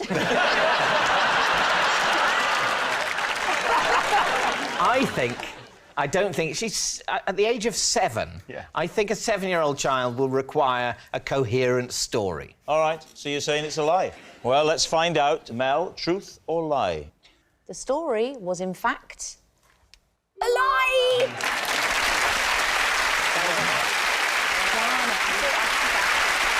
As a child, my Christmas was once cut short when my mum took the decorations down halfway through Christmas Day.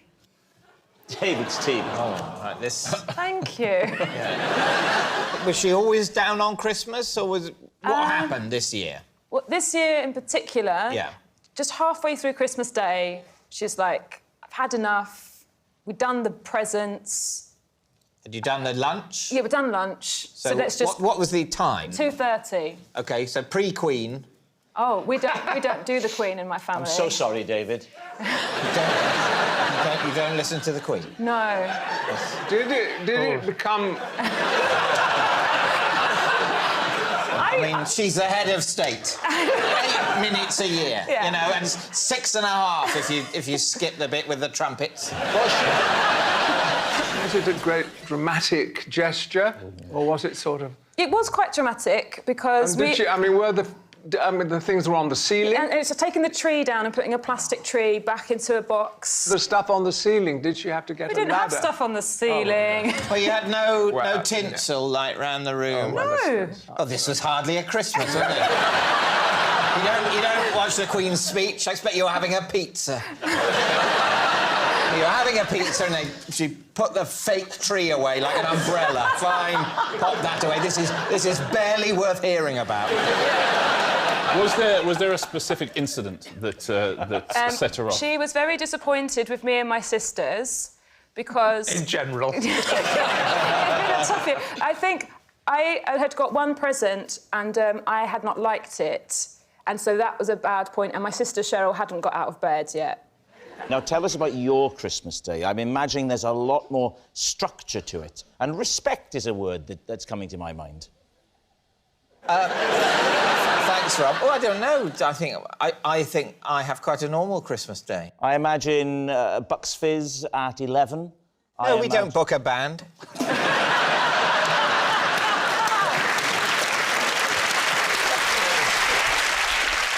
So, David, what is your team thinking? Could this be true? Yes, it's heartbreaking. Completely rings true, I think. What do you think, Tom? Well, whatever I think would be wrong, so... Well, that could be... If that's 100%, that's very useful. I'd ask her. What do you think, then? Well, I'd go with Tom, really. I've had an insight. Tom's had an insight, Oh, okay. Yeah, I think she's not telling the truth. Oh, what? Why do you think that? I don't know. It just came over me. Right. I think she's telling the truth. But it's quite easy to know who to side with here. I literally sit at home all day watching Homes Under the Hammer and you're next to a Knight of the Realm. Yeah, but I'd go with him if I were you.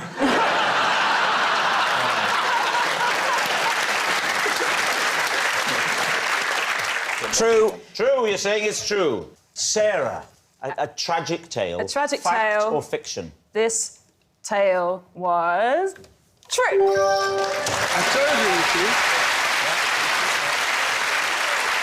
As a child, my mum got so fed up with me wandering off, she made me wear a bell around my neck whenever we went shopping. Wow. Lee's team. Was she a cow? I'm not sure that Miles's mother being a cow would explain it, because I don't think it's the cow's own policy to wear the bells. So, first of all, how bad were you at wandering? Was this a regular thing? I wouldn't stay still. Any sort of open space I would see as a thing to run towards rather than... So you know, what shopping centres were you going to that was such wide spaces to run in? I suppose Brent Cross Shopping Centre would have been our regular haunt. But OK. What age was this? I would have been about probably 4 till the age of 7. And when you were in infant school, every time you went out to the playground, did everyone think it was playtime over and straight back in again? It was only done on family outings. Only done on shopping days. OK. And is it a traditional bell with the little thing inside that clanks against what does it look like? Like a sort of cat's bell, essentially. But hang on, there's one massive problem here. A cat is on all fours and the bell dangles. The bell is going to be touching your body and it won't dangle. Discuss. Well, she attached it to a part of me that dangled.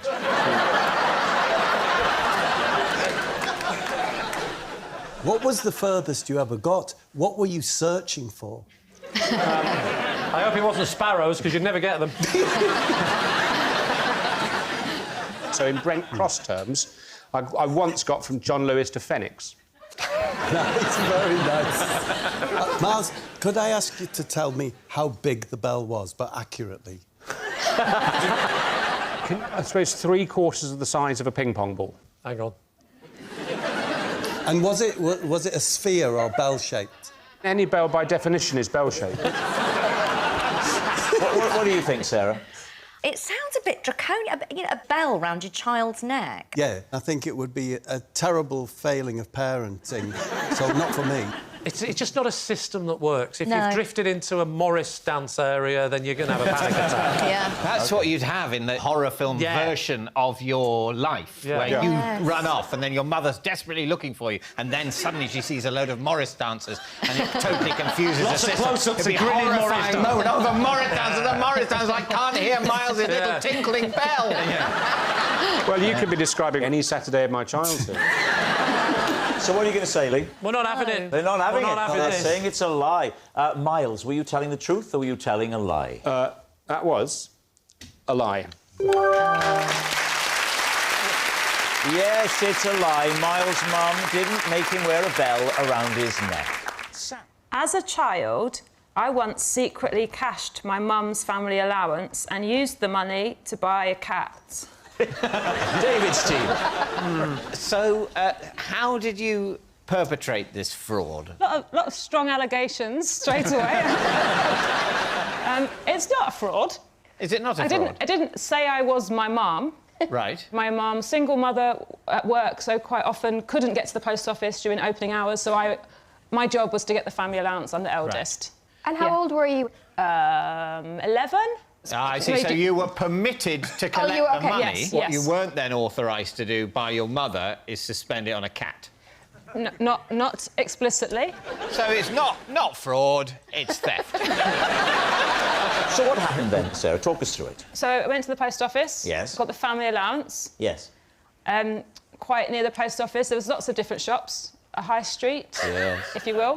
Oddly, on the way to go to the post office, I had popped into the pet shop and there were 2 little kittens and they were kind of all snuggled and sleepy. Oh, very sweet, very sweet. So I went to the post office, got the money, it was about £30, and then on the way back, one of the cats had been sold and the other one was there, very lonely. Is this the story you told your mum, or is this the truth?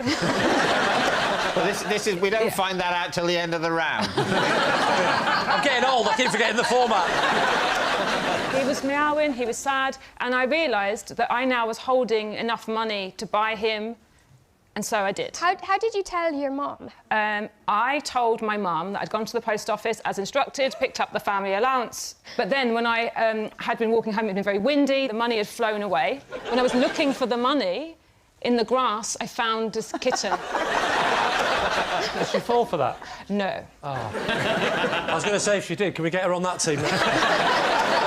So what happened? Were you allowed to keep the cat? Well, for a very, very short amount of time, the cat was in our house, but my mum was looking for somewhere else, basically to give him away to a home where he would be properly cared for, and then she told me that he had blown away. You were only 11 and she went, oh, where's the cat? He blew away. 11 is not too young to learn the bitter lesson of how miserable life is. Can I just say this has completely ruined my card in a minute, where I will be reading out that I, in the 1990s, bought a cat off a woman in a pub for 15 quid. What are you thinking, Nicola? Does this story strike you as true? I think there's a lot of detail in it. A lot of detail, yes. Yeah. You can picture the high street, the pet shop, the post office. Yes, you've got a wonderful imagination, though, haven't you? You're very gifted in that way, aren't you? Well, I mean, we're talking about cats here. Yeah, there are no cats. No, and yet we vaguely know what we're banging on about, don't we? You brought cats to life as vividly as Andrew Lloyd Webber did all those years ago. I never saw the live show, I just saw the clip from the film. I auditioned for that film and didn't get it. And you know who played the part I went up for? Who? Judi Dench. How dare you! Ray Winston. Ray Winston got the part. Dan, what are you thinking? I feel like I want to believe Sarah on this one. I feel there's an element of truth there. Well, I think the situation is we just completely believe this. Now, if it's a lie, there's something diabolical that Sarah has done, because we've just totally accepted it. All right. And can I just say, I'm enjoying the length of your shirt sleeves tonight. Oh, they're getting longer and longer. You look like Lawrence Llewellyn-Bowen. Sarah, they're saying it's true. Was it true, or were you telling a lie? Yes, it's true. Sarah really did use her mum's family allowance to buy a cat. As a child, because I was so shy, I named all the toes on my left foot and formed a gang with them. Please do. OK. Well, would you like to tell us the names of the gang, starting with the big toe and going down the row? Big toe was Daddy Bruiser. Daddy Bruiser? Yeah. The one next to it was Long Pete. Because that toe's unusually long on me. Just before you say any more, just remember, there will be a recap. Right. Yeah, sure. Keep these names short and rhyming. Okay. And then there was Lindsay. Lindsay? The one in the middle. You've taken my advice, then. And then my ring toe I named after my Auntie Barbara. What was that one called? That was called Auntie Barbara. Oh, not just Barbara, Auntie Barbara. Auntie Barbara. Auntie Barbara. Okay. And the one at the end was called Crushed Daisy, because I used to have a lot of accidents and I used to sort of wang my foot into, you know, like skirting boards or whatever it would be. Why Auntie Barbara rather than any other auntie? She's my only auntie. That's absolutely watertight. Yeah. Is she? That's an unusual thing to say about someone's auntie. Your auntie looks very watertight. So would you talk to your toes? I would talk to them at night. It was night time when I'd get particularly nervous. Let's go back to young Mike in his bedroom, alone at night, with his gang. Just recreate for us a little interaction with the toe gang. It's not going to be untoward, is it? Your parents aren't at the door hearing you say, "Come on, let me give you a little stroke, Auntie Barbara." At the end of the bed is a wardrobe where the wood carving is quite sort of ghoulish, quite sort of Munchie and Scream thing, which I think was part of the problem. And I'd say, I'd tuck the toes in. Don't look at that guy. He can't hurt you. He's made of wood. And then we'd get under the duvet with a little torch, and I'd light them up one by one. I would occasionally sort of draw little hats on them and faces and stuff. Did you not think to ask your parents to just move the cupboard that was scaring you? I did repeatedly. And they just didn't? They refused. Because they what? They refused to toe the line.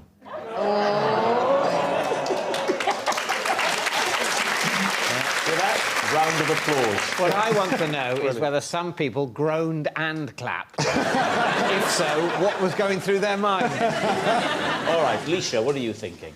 I don't think it's the truth. Because I feel like, why would you only focus on one foot if you've got another 5 on this side? Alan, what do you think? It is so bizarre, it has to be true. I mean, it? I feel terribly sorry for you, really. I think it's... What are you going to say? I'm going to say it's a lie. It's a lie. OK. Mike, truth or lie? I was, in fact, telling a lie. Yes, it's a lie. Mike did not name his toes. Lady... As a child, my parents would only let me watch ITV if I put a blanket over my head when the adverts came on. David's team. Interesting. What was the reasoning? First of all, I wanted to buy the things that were on the adverts, and I would pester them if it was food, if it was fizzy drinks, if it was toys, whatever was advertised. In those days, cigarettes, alcohol. What age would you have been then when this was happening? Well, I'd been about sort of 8 or 9. And was it just you? I mean, were there siblings? Yeah, I've got 2 brothers, and So they'd have blankets on their heads as well? We would share, like a duvet cover. We're tough up north, we had to share one blanket between 3 of us. When my mum used to cover our heads so we wouldn't buy out.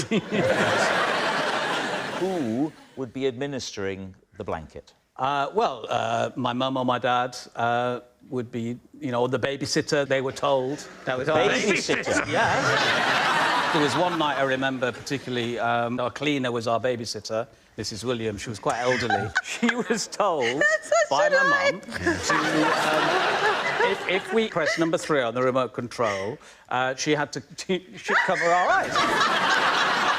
She didn't get it, so she came and she held the blanket in front of the television, and this became a revolutionary new way of not watching the television. So you had a remote control? It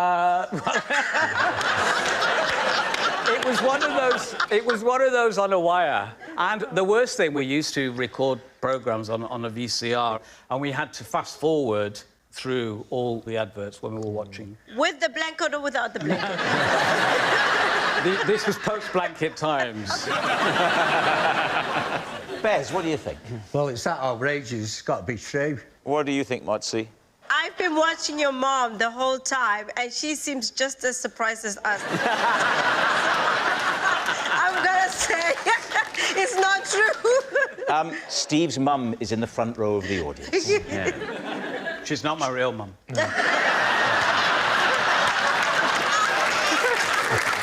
All right, David, what are you going to say? Do you think it's a lie?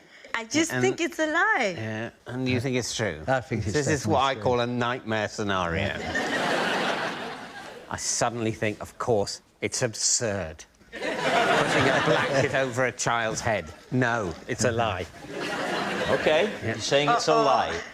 Steve, was it the truth or was it, in fact, a lie? Well, guys, it was a lie.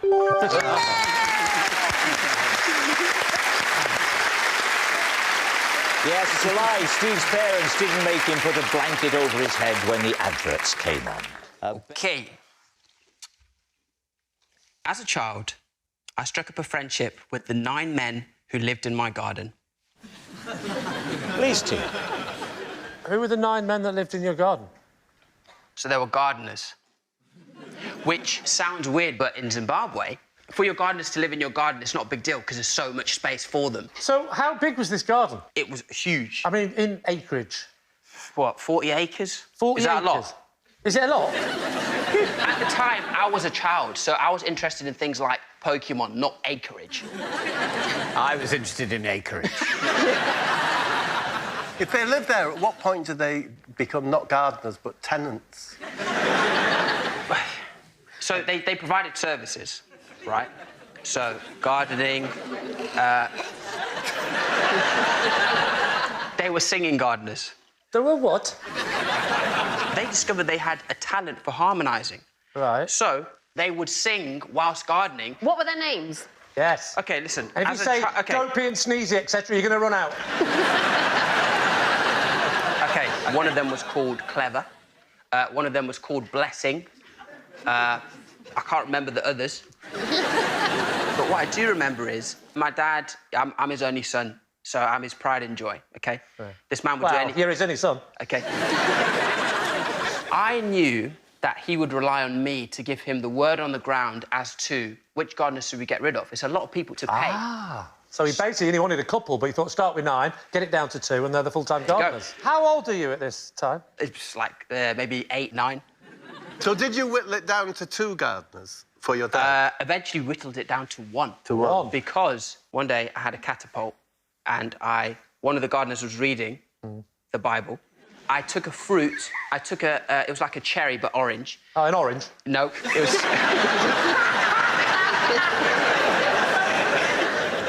It was as small as a cherry. Oh, so right. I take this Tangerine. cherry. Let me land. A kumquat. A kumquat. So, shot the kumquat, and it hit him at the back of the head. And he then went to my dad and said, look, this is what your son has done to me. So eventually we ended up with 1, and his name was Blessing. So it turns out to be the complete right Do name anything for to him. Hit him with a rounder's bat. Didn't mind. Yeah. And you said they sung, they could harmonise.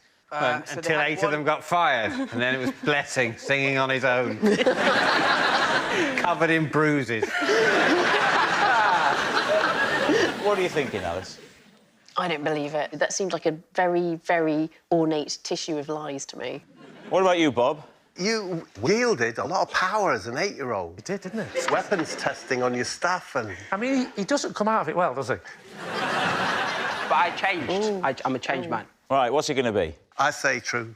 We'll say it's true. You're going to say it is true. OK, Munya, was it true or was it a lie?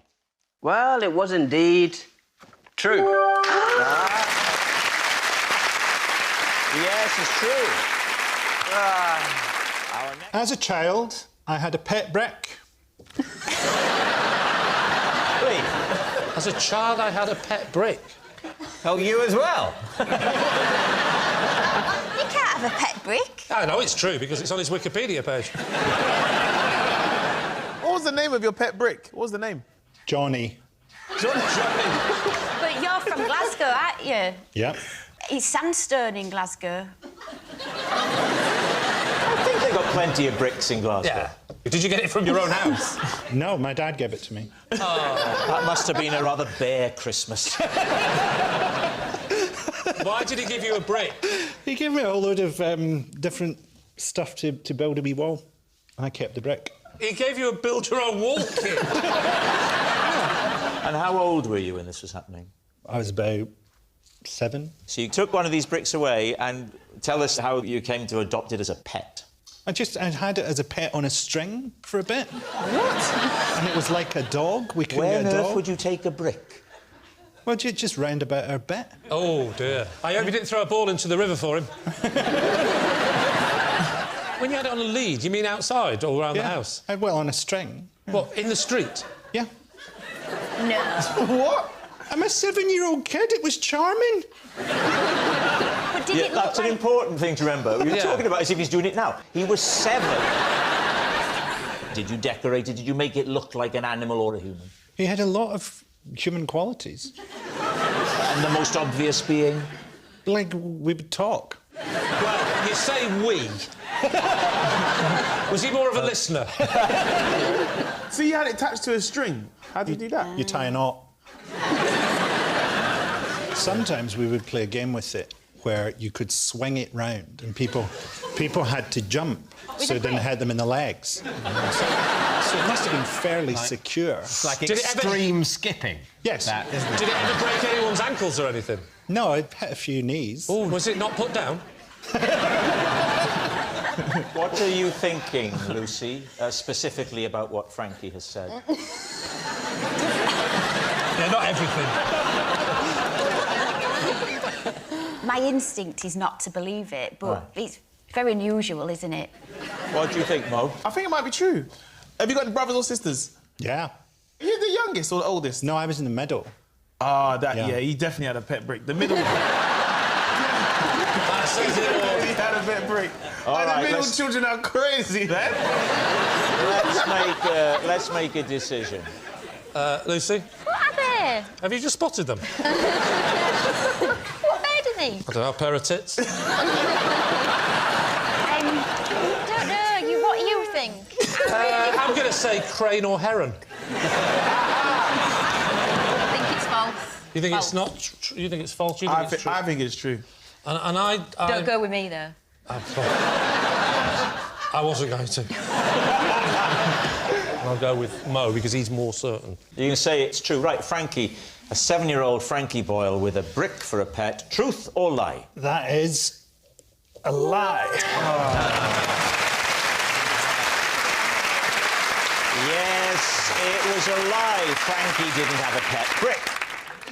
As a child, I had so many imaginary friends, we formed an imaginary gang.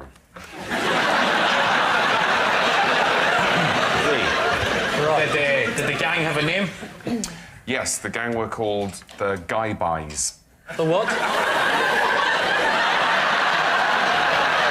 Guy Buys? They were called the Guy Buys. How are you spelling that? I never had cause to spell it. I'm talking about, you know... If you had to spell it now, how would you spell it?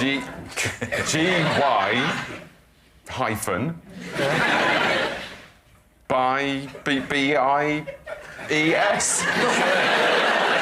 How many were in the gang? There was quite a few. There were 12. The same number as apostles. Well, it does occur to me that this was a harmless little messiah complex. Right. So did you appoint yourself head of the imaginary? Yeah, I was basically Jesus. Do you still keep in touch with the rest of the gang? They imaginary friends, so they sort of disappeared as soon as I stopped thinking about them.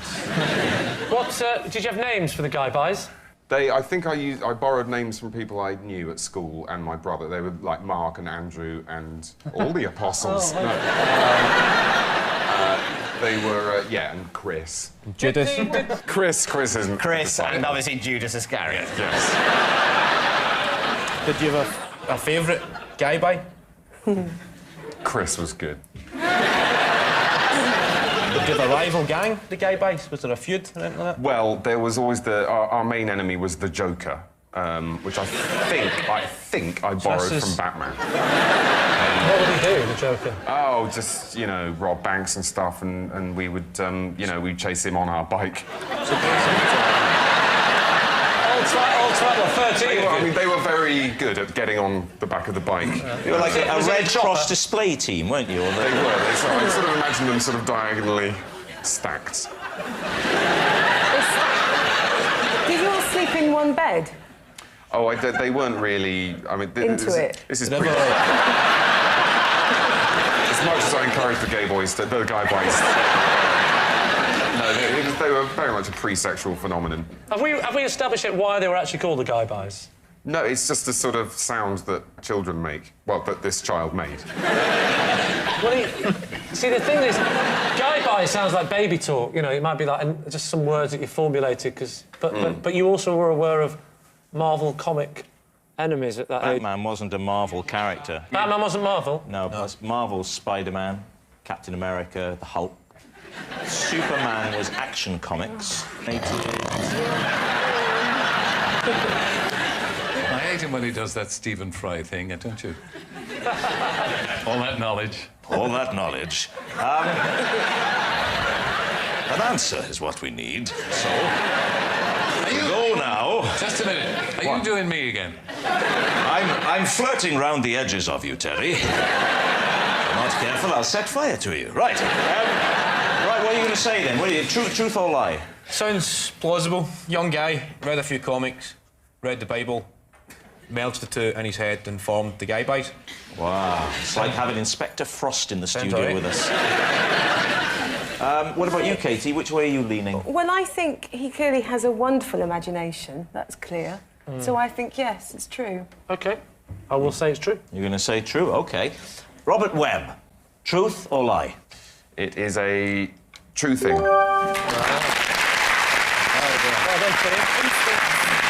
Yes, it was all true. When Robert was a child, he did form an imaginary gang from his many imaginary friends. You know, it may seem odd, but loads of people have tons of imaginary friends. It's called being on Facebook. As a child, rather than sleeping with a comfort blanket or teddy bear, I slept with a potato. Lee Mack, what do you think? Was it the same potato, or did you have different potatoes over the years? Well, that was the problem, because you get attached to a potato. So, when you get attached to a potato, it's rotting a bit, but it's your comfort. It's like your teddy bear's it smells of your old teddy bear, or whatever it happens to be. The potato is my favourite potato, and I used to draw on it. So it was one potato the whole time? The actual truth is, it was taken away from me, and I cried and I cried and I cried, but they threw it out. So it took me like another 3 or 4 weeks to get used to the new potato. Dale, did they have names, your potatoes? No. You slept with a potato that you didn't even know its name? Well... Yes, slag! Did you hug them? Did you have them close to your face? I used to put it on the pillow like that, and I used to bash it. Bash it? Why did you bash it? Is that how you show love, Dale? What's the bashing? Well, I used to like the dent it made in the pillow. Oh, so you'd bash it onto the... and then you'd sleep... And then I would take it out, so that's where you're going to bed later. Be honest, Dale. Is the truth of this story that your parents would shout through the door, "What are you doing in there?" And you'd say, "Nothing, just bashing the potato"? You haven't asked me why I stopped, and this is why you'll realise... Dale, why did you stop? Because Mrs. Marks, who was our next-door neighbour, I heard her talking to my mother in the driveway, and I heard Mrs. Marks say to my mother, "Is he still sleeping with a potato?" I think that they've been talking about it, and she probably said to Mrs. Marks, did any of your children ever want to sleep with a potato? So what are you thinking, Lee? Miranda. I sort of want it to be true, because he's so sweet. Yeah. I do think the two winning things are that that's where you're going to sleep and Mrs. Marks. What do you know? Is he still That's the sleeping thing. with I think Mrs. Marks exists. Yeah. And I like Mrs. Marks. I like what she represents. She represents the sanity of the street. And the beauty Whereas is... the Wintons, they're all over the shop. So what are you going to say, Lee? What's it going to be? What do you think? Do you think it's true? I do think it's true. I think it's true. All right, I'll go with my team and say that it's true. You're saying it's true. OK. Dale Winton, the potato in the bed. Was it the truth or was it a lie? I have slept with many things over the years because I'm a very old man, but I have never slept with a potato. It's a lie. Yes, it was a very convincing lie. As a child, Dale didn't sleep with a potato. Richard, you're next. OK. When I worked in McDonald's, my long-term girlfriend joined the queue to my till, and when she got to the counter, she dumped me. Lee. Lee. So how old were you? I was 18. I think I was 18. OK, so you're 18 years old. How long did you consider a long-term girlfriend to be when you were 18? Well, she was actually my first girlfriend. Her name was, presumably is, Kate. Not in touch, she could have died. I mean, I don't know. You know, but, yeah, look on the bright side. Kay dumped you. Was she special? She was. It's a Special K joke. I'm not explaining it all. Am I allowed to mention Special K, Rob, or do I have to mention Crunchy Nut Corn Cakes? Well, I think when it comes to breakfast cereals, there is one that stands head and shoulders above all the rest. So how long was long-term? 2 years. But when you're 18, that's a long-term Can relationship. you remember what she said to you? I can't actually, Miranda, no. But what made it doubly heartbreaking was I loved that job, and... What? Well, you didn't get a sack, did you? Well, no, but I loved the job, and then she came in and broke my heart at this place that meant so much to me, and that added to the emotional impact of what she said. What was it about the job that you loved so much? Let me tell you a fact about this place. This is amazing, right? The regular meat, which is the meat that goes in their signature burger, it goes from frozen to fully cooked in 44 seconds. I found this amazing. Fascinating. Well, I wonder why she dumped you. I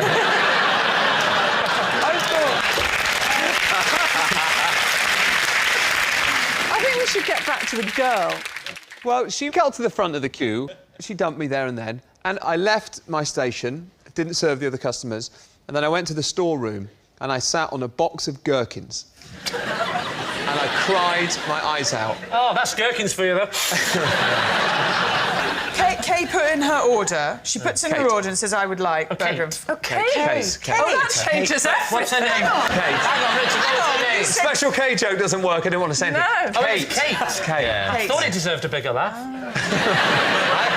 I wondered why the hell you said it. You're always trying to work it round to Crunchy Nut. Leave him alone. I don't. Richard, you be young Richard, OK, at the counter of this fast food outlet. OK. David, you are a normal customer.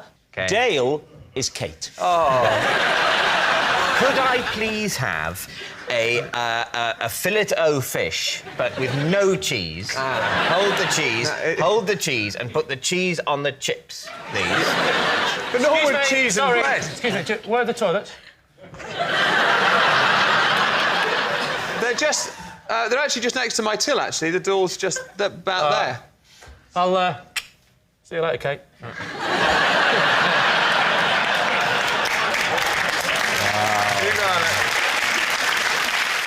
Oh, gosh, it's my girlfriend, Kate. Hello, Kate. Well, I thought I'd come in and see you tonight. I haven't heard from you. What's funny about Oh, it's Meryl Streep in The Iron Lady. I'm afraid, Richard, it's over. You're just not my kind of guy. Oh,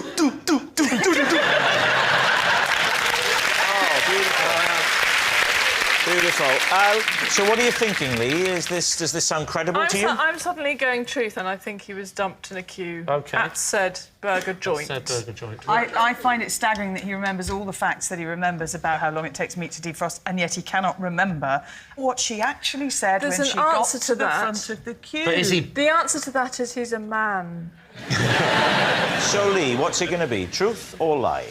Are we going... You're saying lie, Claire? Is that what you're saying? Miranda says true. Yeah. Go on, I will go with Miranda and say it's true. You're going to say it's true? OK. Richard Bacon, was that the truth or was it a lie? That story is true.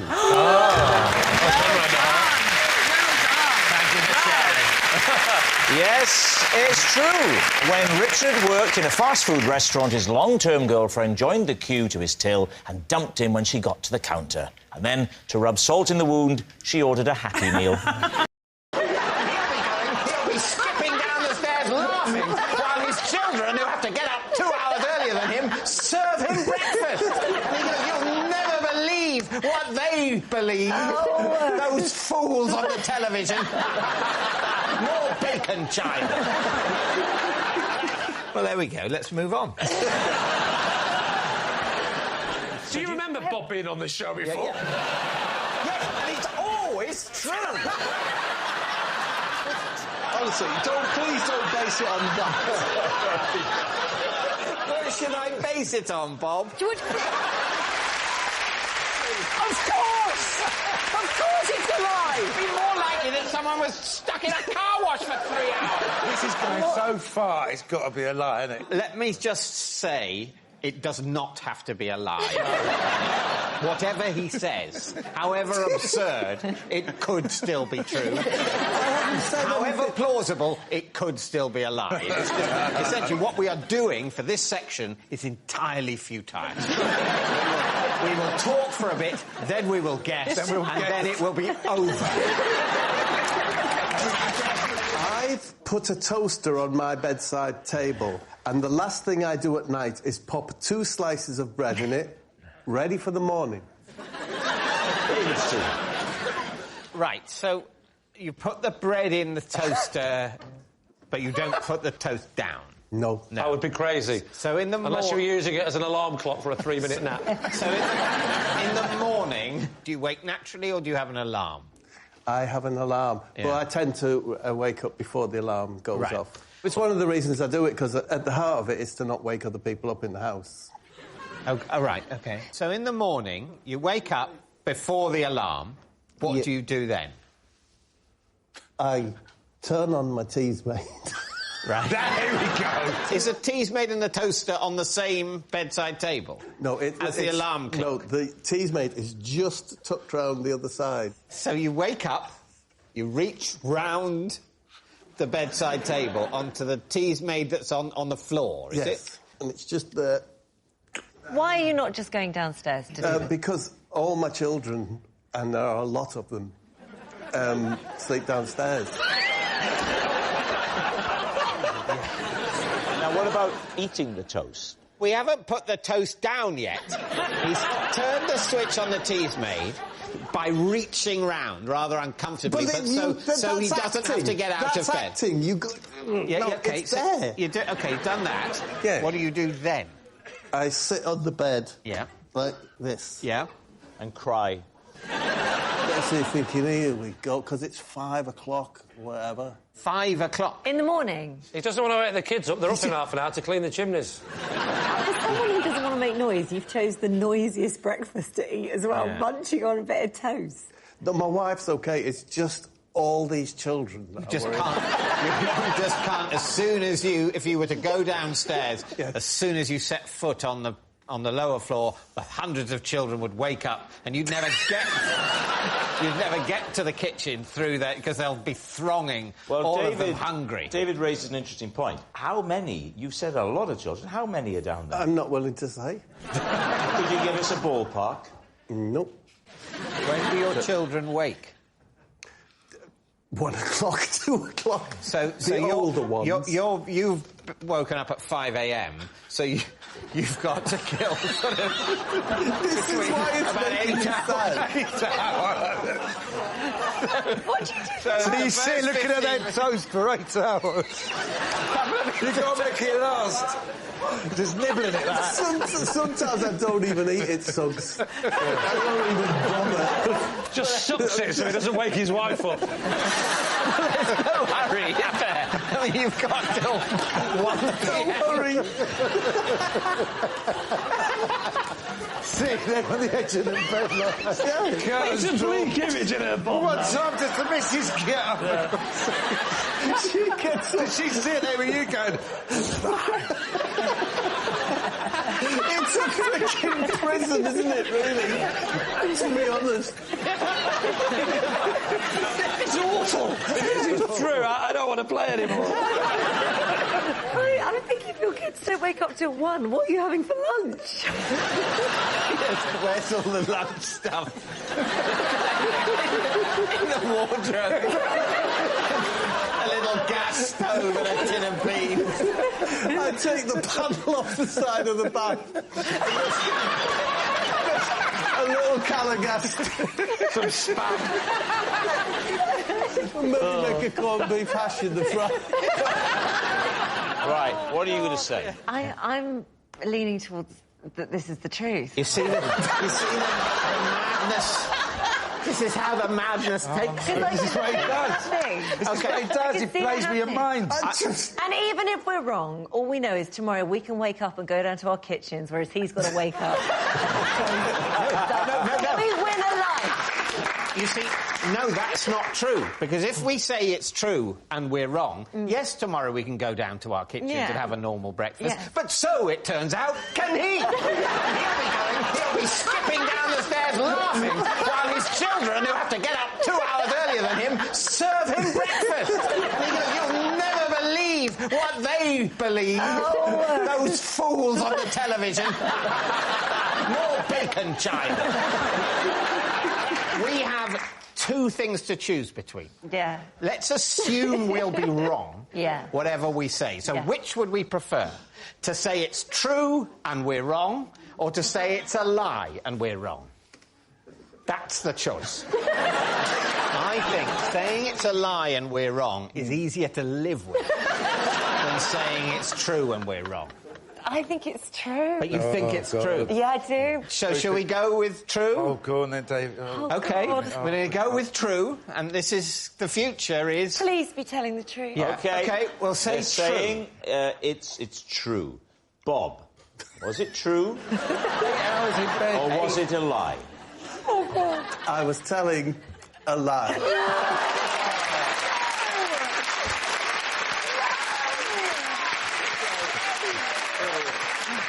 Yes, it's a lie. Bob doesn't keep a toaster by his bed. Oh, my God, Bob, you're... That noise signals time is up. So soon? It's Bob. Oh, Mother of God, no. I recently had to pull out of a TV show because my teeth fell out. David's team. What was the TV show? Sunday Brunch. And why had your teeth fallen out? Because I bit on a Kit Kat chunky. OK.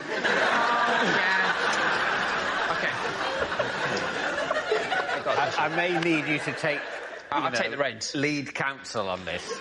OK, so, Bob, for many years, a Kit Kat chunky was my favourite chocolate because of the lack of suction. Now, you bite into a curly whirly, you ain't never getting those teeth back, right? But when you say the lack of suction, what in God's name do you mean? What I'm saying here, if you bite into a curly whirly, it engulfs your tooth and it ain't letting go. Yes, but it's not suction, is it? It is suction because it creates a vacuum of ooze. I am on Munya's side about the word suction in this instance. Thank you. Oh, on his side? Yeah, he's Munya, you're Rob, remember? Yeah. You're on his side. Because it is a sort of suction. It sticks, and as it pulls, it creates a vacuum of ooze. That's it. Right. So what happened? What befell your teeth? I keep my Kit Kat chunkies in the fridge, so it was very hard. So it's like biting into a rock, and I lost... But not the freezer, though. Just the fridge. Do you know what? It's a fridge drawer. Oh, one of those drawers that are refrigerated. Yeah. They're very fancy. Oh, what a purchase, yeah. What's the context under which you're eating this? Is it relaxed? I wasn't thinking about anything in particular. Maybe the band ELO. Which period of ELO's career would you have been dwelling on? The early period before they met in Birmingham. Before they met? Yes, before so they met. they weren't even a band? No. What are you going to do with your life? I don't know, maybe make stock cubes. Maybe we should start a band. But you said you were on Sunday Brunch, or did I imagine that? No, I had to cancel my... Oh, you cancelled Sunday Brunch? I lost everyone. What? What? You bit into it with abandon. Yeah. You lost, what, 4 top teeth? 9. No. 9? All along the top. You take 1 bite from this... bite. And that's it. 9 teeth are toast. No. Yes. It can't be. believe it. It can't be. The girth of the Kit Kat Chunky is not 9 teeth. Yeah. I mean, I couldn't have put it better. It's only going to take 4, 5 maximum. If it was 3 teeth, would you believe it? In which case... Too late to change your mind, Bob. Yes, I would. You believe it was 3? Yes. You want to think around that? Why? Because it might help you to decide whether it's true or false. No. David. The mind games. OK, David, it's time to decide, truth or lie. What do you think? OK, I did think it was a truth, just because of everything that's happened. Yeah, but now I think the amount of teeth... Yeah, but here's the thing, right? Imagine it's a lie. Yeah. I'm going to bring you down to my hell. But why would he go for 9? Wouldn't he go for a more believable number if he was making it up? That's true. He would have gone for 2. So why would he say 9 unless it's true? Yeah. I can see through Bob, and I know this is a lie. It's up to you, but I'm telling the truth. It's a lie, David. Do you think it's true? Yeah, but it doesn't say 9 You think teeth it's on the lie? card, though. It just says teeth. It just says teeth. He could be trying to be like... David, it's just a game. It's true. I think it's true. No, David. No, I don't. I think it's a lie. It's a lie. It's a lie. You think it's a lie? We're going lie. I don't know what I think. All right, I'm saying it's a lie. Bob, they think it's a lie. Was it a lie? Or were you telling the truth? I was telling the truth.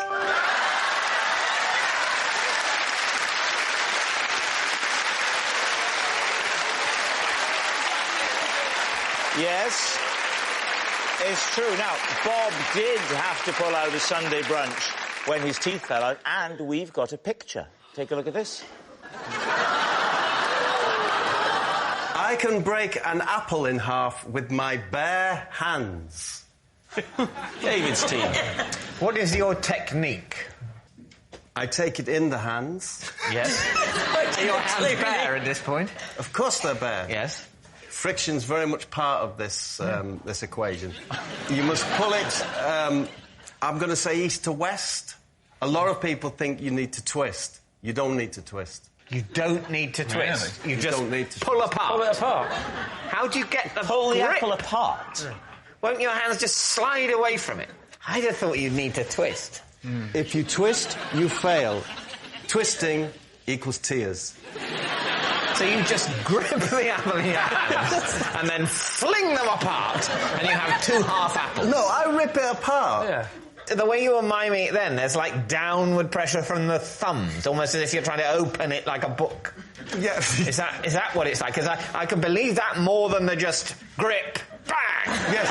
No, David, that's fair enough, yes. It's so you're almost like you insert... Oh, but I so wish it was bang. It's not. No, you're inserting the thumbs to try and pull it apart that way. No insertion. All right. No, but that's downward the grip. pressure. Downward pressure. And there it is.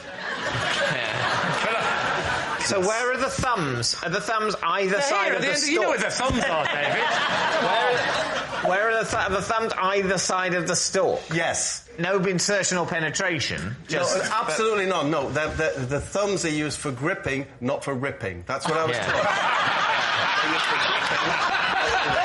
And if you remember that...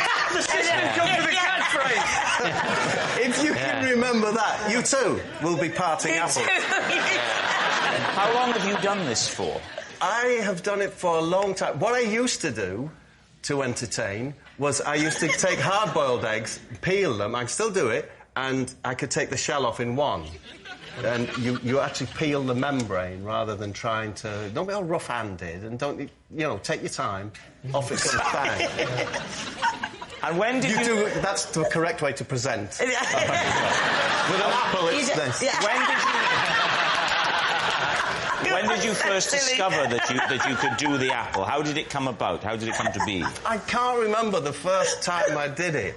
I can remember the feeling. But I can't remember the first time I did it. What was the feeling? The feeling was magnificent.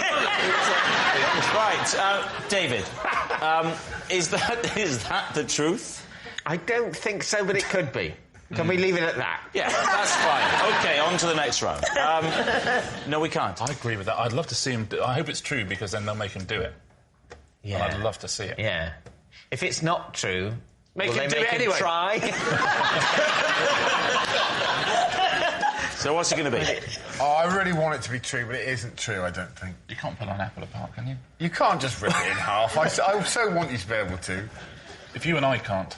Sure. And I can't. I've never tried. Have you ever tried? If I had an apple here, and I can have a few But I think goes. if those two can't do it, David, with no disrespect, it's highly unlikely you're going to pull it off. Tremendously, frighteningly strong hands, as I found out to my own cost.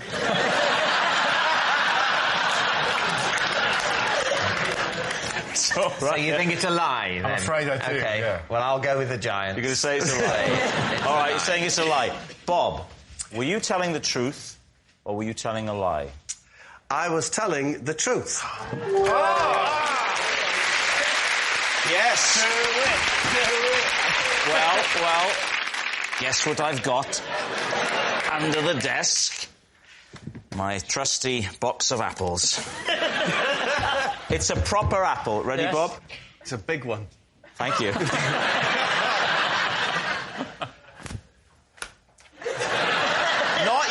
Not you, him. Does your husband play cricket? I love that sort of thing. Where shall I do it? I really hope he can't do it. Yeah! Whoa! I have a didgeridoo suspended from a tree in my back garden so that when the wind blows in a particular direction, it parps soothing sounds of the outback into my bedroom window. David's team, what do you think? Parps soothing sounds of the outback. Yes. What a poetic way of putting it. Thank you. Do you genuinely believe that that particular instrument makes a parp? How would you describe it, Greg?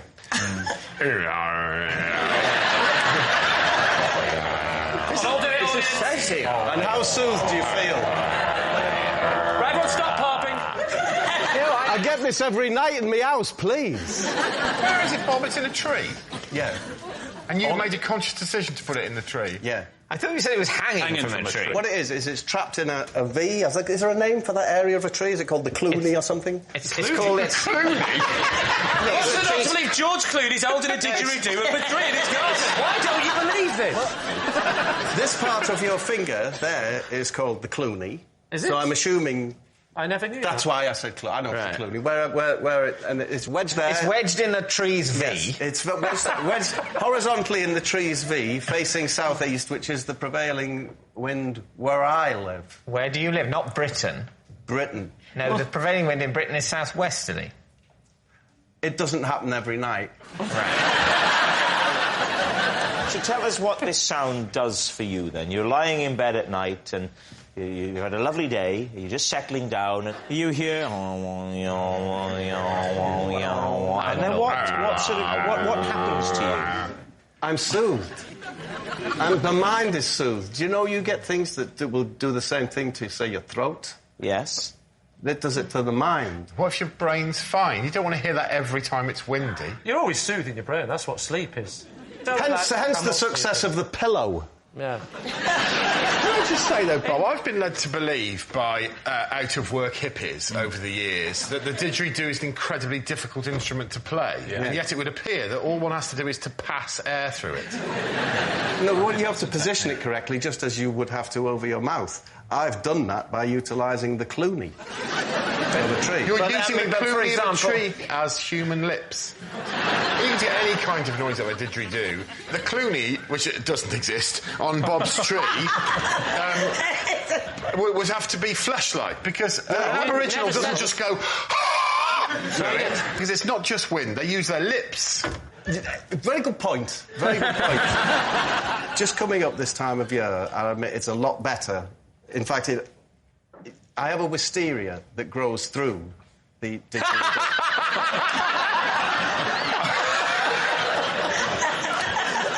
Of course. And when the wisteria comes into leaf, not only does it pipe the wind towards the didgeridoo, but it acts as the lips. It's long been said that if the wind blows in the right direction through wisteria, it can play any instrument in the world. It's time to decide, David. OK, we need to make a guess. What are you going to say? I think it's a lie. Of course it's a lie. We think it's a lie. I think it's a lie. Well, Bob, were you telling the truth or were you telling a lie? I was lying. I once set fire to my house with a box of fireworks. David Mitchell, Steve. Was this on purpose? It was done out of ignorance. What age were you? I was somewhere around about 7. I want to know where you grew up, where a 7-year-old can buy a box of fireworks. I bought them in the shop near where I lived in Middlesbrough. It was a box for 2 and 6 of standard fireworks. That was the brand. Standard brand. That sounds exciting. Standard fireworks. Yeah. A normal level of excitement will be endangered. For a bonfire night, you will forget. But it says standard, but then it's... Well, that is standard for a firework. Yeah. So you're in your home, and you're 7 or 8 years old. I'm 7 and I'm on my own, yeah. On your own? Yeah, and what it was on one of the fireworks, I think it was the sparklers, it said, not suitable for indoor use. Which, at that age, makes you think, that means they're OK. Could you just not read the word not when you were being... Did you think not was the brand? You go, oh, lovely, I love that not brand food. It's not for human consumption. I know that logic that says, well, people have obviously tried them indoors. I've discovered they're not suitable. Yeah. So therefore, I won't use them indoors because I want to live. If you look at a big firework, it won't say not suitable for indoors. It's obvious. Yeah. Right. But on the sparklers, they chose to put it on. So what happened? I lit the sparkler. The sparks went into the box of fireworks, a standard box, and set them off. And I carried the box of fireworks, now beginning to light, into the kitchen, and I threw them into the kitchen.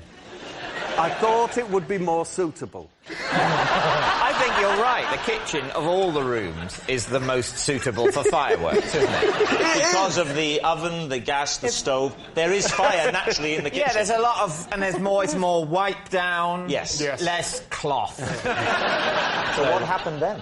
They went off in the What was the sound like? Was it bing, wee? No, these were only standard. And, I remember, as I'm sat here now, wiping the scorch marks off the floor and thinking that my mum's going to kill me. Yeah. And so I'm going to be in big trouble. Then I went back into the living room. Unbeknownst to me, I dropped one. And the living room was completely engulfed in flames. It sounds to me that if you're on your own at home at 7, your mum's pretty laid back anyway. She said, son, will you sit here and look after these fireworks? Whilst I go out to the bingo. So, you lit the sparkler. A spark went into the standard box. Yes. The box starts to go... You go, uh-oh, I must get them into the most suitable room for fireworks. Yes. The kitchen. No need to go beyond the kitchen to the outdoors. Yeah. Mum said don't go out.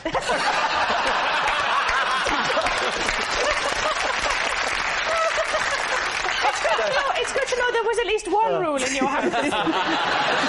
What time of day did all this happen? This happened mid-afternoon. Oh, dear, so you didn't really get the benefit of the... Who put the fire out?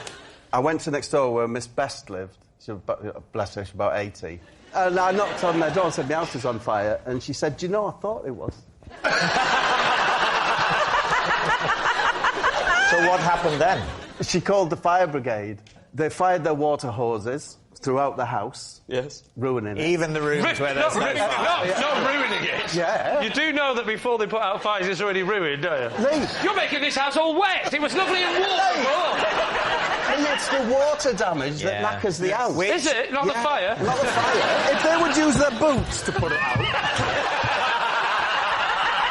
Honestly, the entire house, that's it. I was in a family of 4 children, and we were homeless. Where... Bob, keep it light. No, I'm just saying. Where were all the other kids while you were alone with the fire? Why did you take 3 children out? They were looking after fireworks in other people's houses. So when you say you were homeless, how much of the house did the inferno claim? It's gone. Entire house the gone. whole house gone. Yeah. The whole house burnt down? Burnt down. So how much did you leave in the living room? The fireworks in the kitchen have only caused a few scorches. Yeah. What did you leave in the living room? And now, don't you feel stupid for saying standard fireworks? Yeah. I tell you, really. Well, I think you were stupid. They light a sparkler indoors. If you don't know what you dropped in the living room, is there a chance that it's just a coincidence? No, it could be. That it might not have been your fault? That's what I said to the press. Not your fault? Press? What press? Who did you speak to? Local press. Because they came to the house while it was burning? Yeah, you know, they're their hats on, trilbies, sniffing around. With those little bits of paper in the notebook? Were they called things like Scoop McLean? I believe it was called Ron Waffle. Sorry, Ron Waffle? It was either him, the other ace reporter on the Gazette was John Caramel. It was one of them two. Caramel and Waffle. Honestly. The question is whether you think Bob has been telling the truth. Well, I thought it seemed very plausible until we heard about caramel and waffle. I think he thinks he's telling the truth, but I think what's happened at some point, he's seen a film in which this has happened. He saw a backdrop. And is now convinced that it happened to him. I think it's a lie. Sarah. I was going to say I want it to be true, but that sounds really horrible. I think it might be true. Well, I think it's true. I think it's true. So you're going to go for true? Yeah. OK, Bob, were you telling the truth or were you telling a lie? I was telling the truth. Oh. I once upset a lot of people after I was hired to film a wedding. Something I'd entirely forgotten. David, Steve. Who hired you to film their wedding? A very good friend of mine who saw something in me. He was called Dr. King. All right. And he had an act. He was a comedian. It was his stage name. Oh, right, yeah. And he had little toy rabbits, little furry rabbits on the end of string, about 10 of them. And he would tell a joke.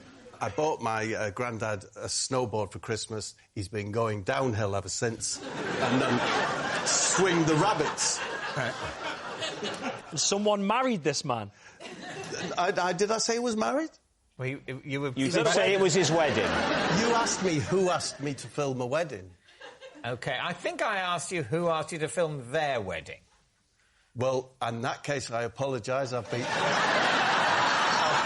behaved very badly. OK, Dr. King commissioned you to film someone else's wedding? Yes. OK. I found myself living with him. What? And he was a professional gambler. He made his living betting on the horses. Right. He would only make a few bets a year. It could be as little as 5. He also did videos of weddings. And you lived with him? I lived with him, yeah. He drank 5 pints of milk a day. Wow, that's a lot of milk. Isn't it a lot of milk? Wow. I'll tell you what's that's interesting. Nothing to do with the story. His girlfriend was one of the Teletubbies. Which one? The green one.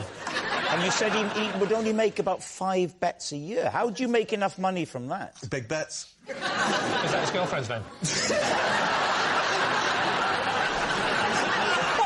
There you go. So, obviously, that's true. So, he ran a business videoing weddings and similar events. Yes, and one Saturday, I was asked to go along and be one of the 2 cameras. So I went to this wedding, and he said, go down the front and get the bride coming in. You mean filmer? Filmer, yeah. All right. Kidnapper.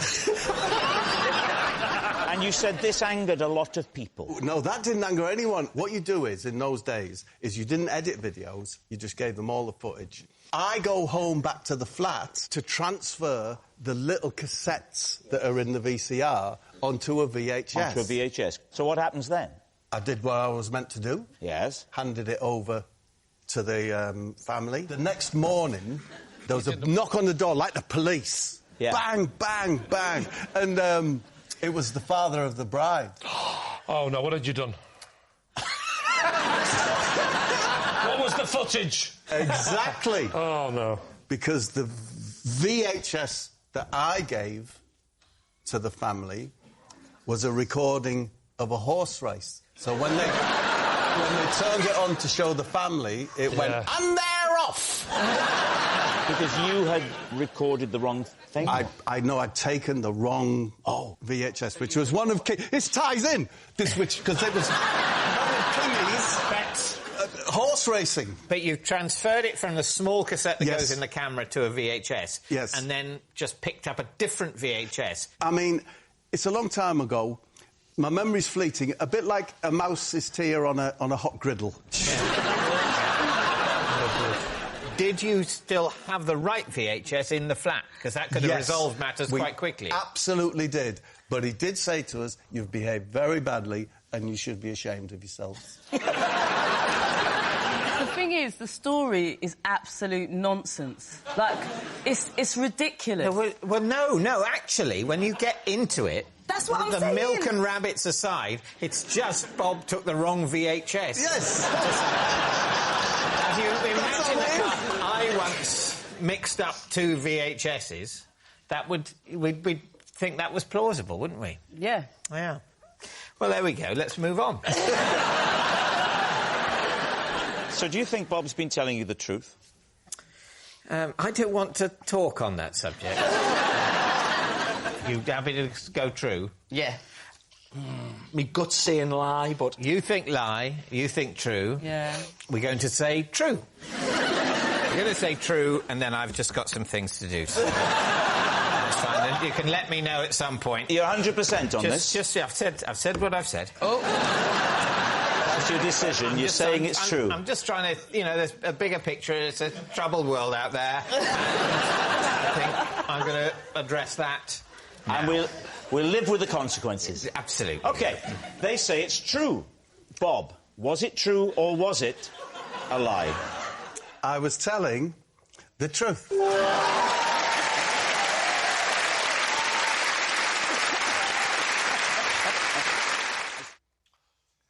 For the past 15 years, I have performed my own dentistry.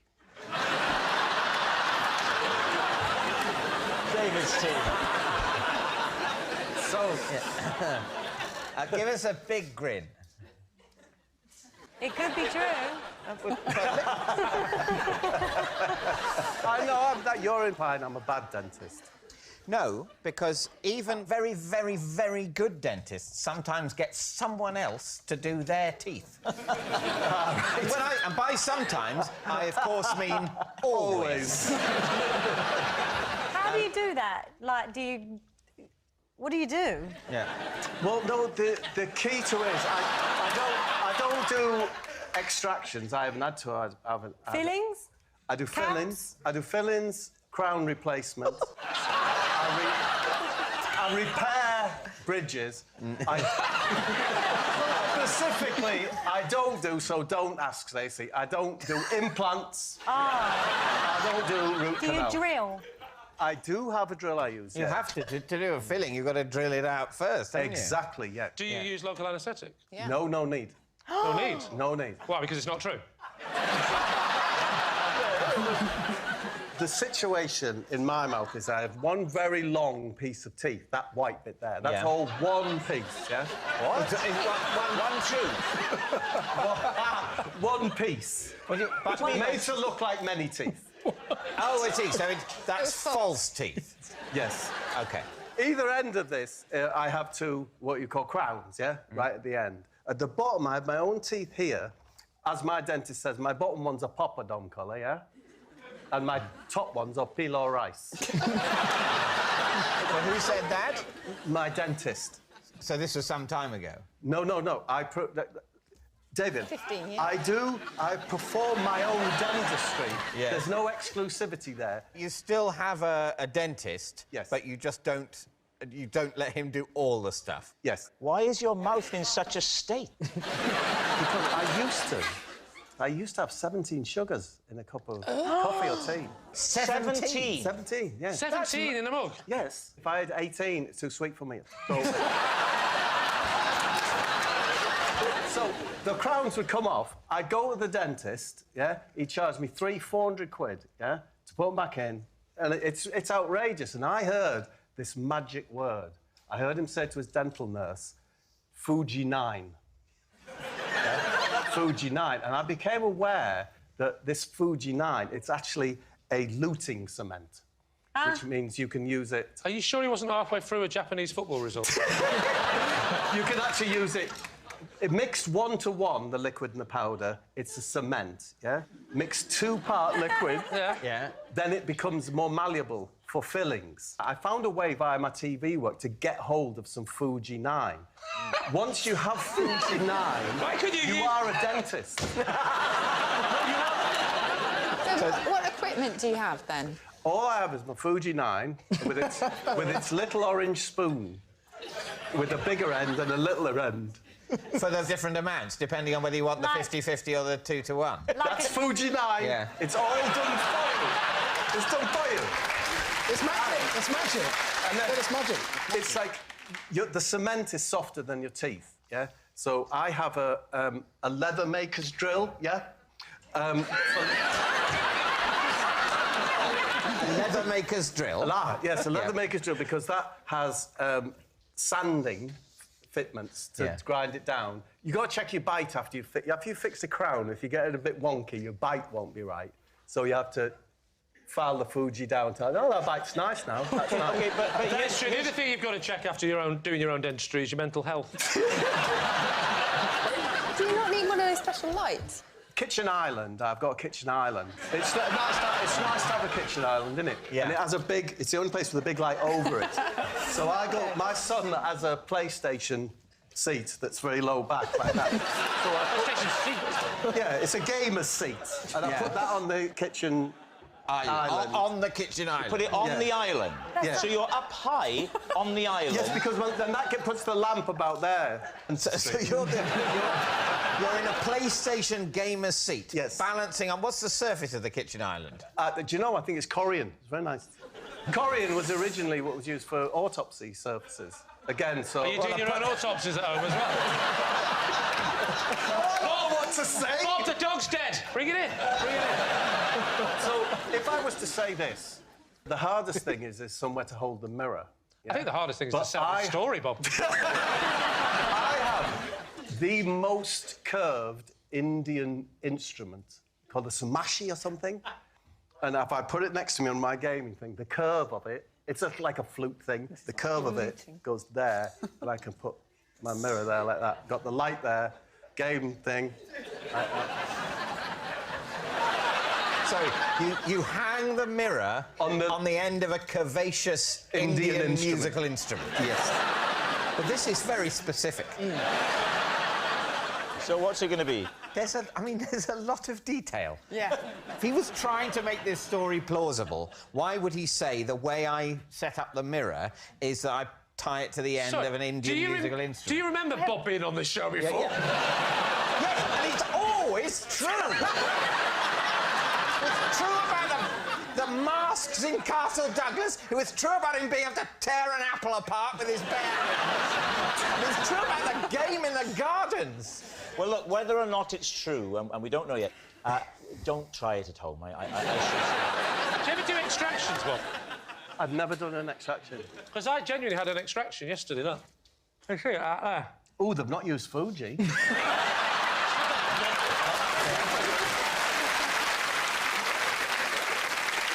All right, so what's it going to be? I think it's true.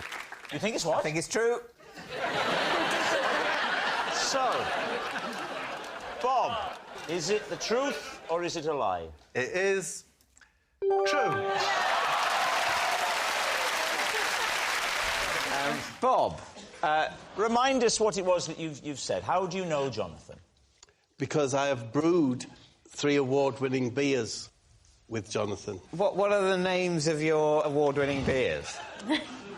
The one that's my favourite is called Kiss the Alderman. That's an IPA. Kiss the Alderman, an IPA, yes. IPA. Another one was a stout, and it was called Retail Park. Retail Park. And the other one was a lager, and that was called... Not Now, Madam. It seems funny now, that's why we used it. Not Now, Madam, lager. Kiss the Alderman, Retail Park. Can I just say, he's written these down, so I hope you can remember them. How long did you two work together for? About 2 years ago. I was in the field, Dion, collecting some mud to go and bury at home in my garden. And along came Jonathan, or J-Keg, as I call him. And he said, I recognise you off the telly, you're that Ray Mears, is what he said.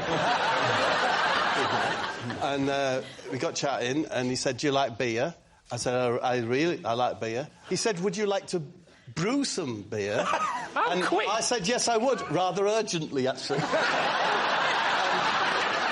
I've run out! And he's got a brewery, JPEG. Yeah. It's a lean-to next to a barn, right next to the field where I was. It's quite big, actually. It might be a lean 3 or a lean 3. So I went in this marvellous little brewery that I'm imagining, and we mashed. Well, part of the process is mashing. Right. You put a load of hot water in the cylinder, and you have to stir the malt barley. Yeah. And I did that bit of it. And I thought, I adore this. Is there any way that I could see this process through, and we could call this beer Kiss the Alderman? What is the Alderman? He's an unelected council official. Say, for example, let's focus in on Bolton. Yeah. So if Bolton had a large Chinese community, but there was no representatives, councillors, they would say, would you like to informally nominate one of your Chinese community, and they will become an alderman, and they will sit on the council and be able to represent... Right. No, that makes sense. So we've definitely covered what happens to the Chinese community in Bolton. However, back to the beer story. Yeah, so... and that was Kiss the Alderman. So we brewed 1,000 litres, bottled it, and it was the top beer in the Kent Craft Ale Society. Can I ask, my husband is a brewer, what hops did you use? Citrus hops. One of them's called something, and the other one likewise is named as well. I mean, this all checks out. You know what? The thing that is the hipster brewing beard. If you were to say to me, draw a brewer, that's what I'd draw. That's what you draw now. It's very interesting, Now. Whereas, wow, really? Whereas if someone asked you to draw a brewer 30 years ago, you'd draw someone very different, wouldn't you? I'd draw you. What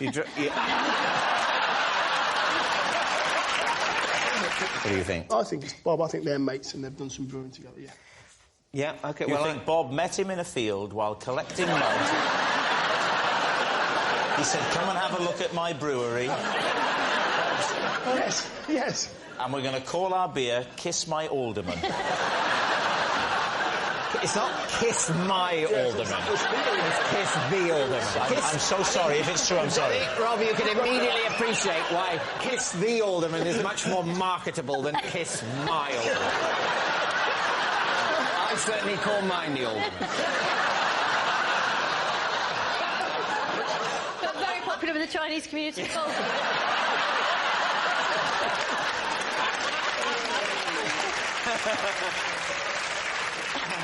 So, David, what are you going to say? I think my team thinks it's Bob. Yeah, but let's go. Okay, you're going to say Bob. OK. Jonathan, would you please reveal your true identity? I'm Jonathan, and I brew beer with Bob. Yes, Jonathan is Bob's brewing buddy. Thank you very much, Jonathan. It's Bob. Sorry? It's you, Bob. It's apple pie tonight. Is it? Since Friday, then? Yes. Following advice from Chris Rea, I always crack an egg into my bath. I've done for 22 years.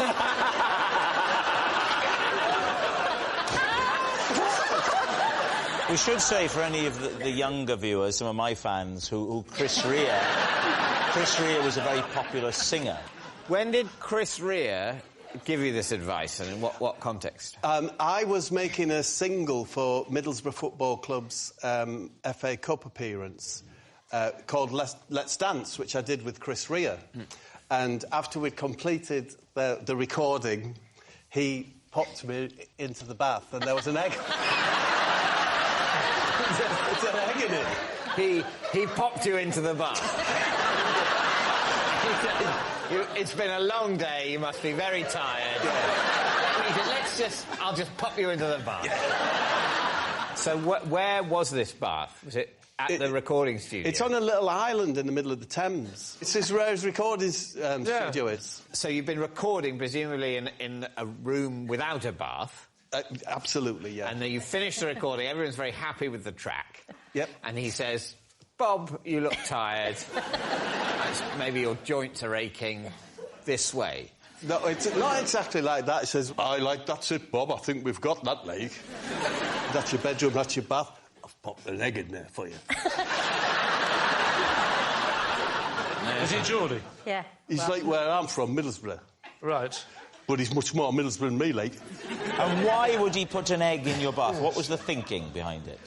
I've never found out.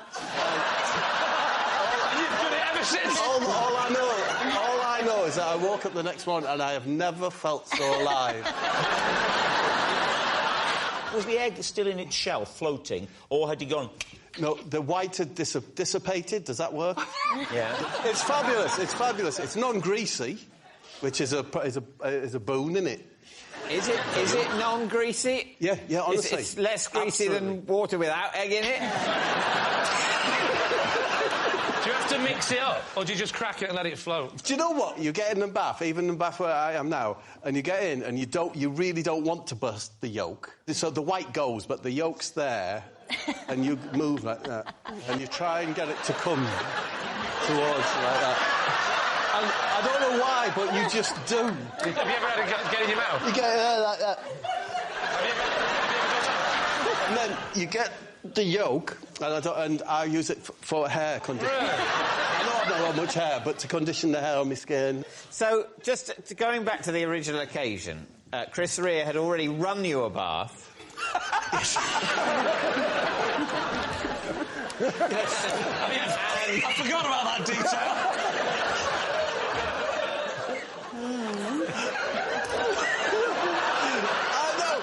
If you knew Chris, it's just so Chris. Yeah. Do you know, the other thing is a couple of weeks later, he sent me a gold doily. Right. To dry yourself off? I don't know. But so, I'm just saying, these things are just so Chris. Do you think that the way Bob describes what happened to the egg white Is that... He says it just dissipates. Is that If your plausible? bath is hot, then you're going to have a poached white. I'd have thought the white would turn white. And Well, there'd be bits of white. How hot is your bath? Your bath is hot enough that an egg could poach. Well, I don't know. Your claim is that it dissipates. I'm asking my team whether we believe that it would dissipate. Because if, for example, at the temperature of bath, say 39 degrees Celsius, the white would turn opaque, then your story doesn't check out. Agreed. Yeah, absolutely agreed. I think... What do you think, David? I think it's fair to say that if anyone else had made this allegation about Chris Rea and an egg in their bath, we wouldn't be giving it a moment's consideration. Somehow, coming from Bob, it might be true. It's true. I think... You think it's... I think it's true, because he's been about a bit, Bob. No. I think the white would poach. Yeah, I think the egg is the important chemical part. analysis of the behaviour of the albumin. David, honestly, one thing, please don't base it on the albumin whitening. It does not happen. It does not. I can't have a bath at 80+ degrees. Is that the temperature at which an egg white will 80 it'll start at about 80, yeah. Honestly, please don't base it on that. What should I base it on, Bob? What are you going to say? Instinctively, I believe it. We're going to go true. You're saying true? OK, so, Bob, Chris Rea, eggs, baths, is it the truth or is it a lie? This is awful. I was telling a lie.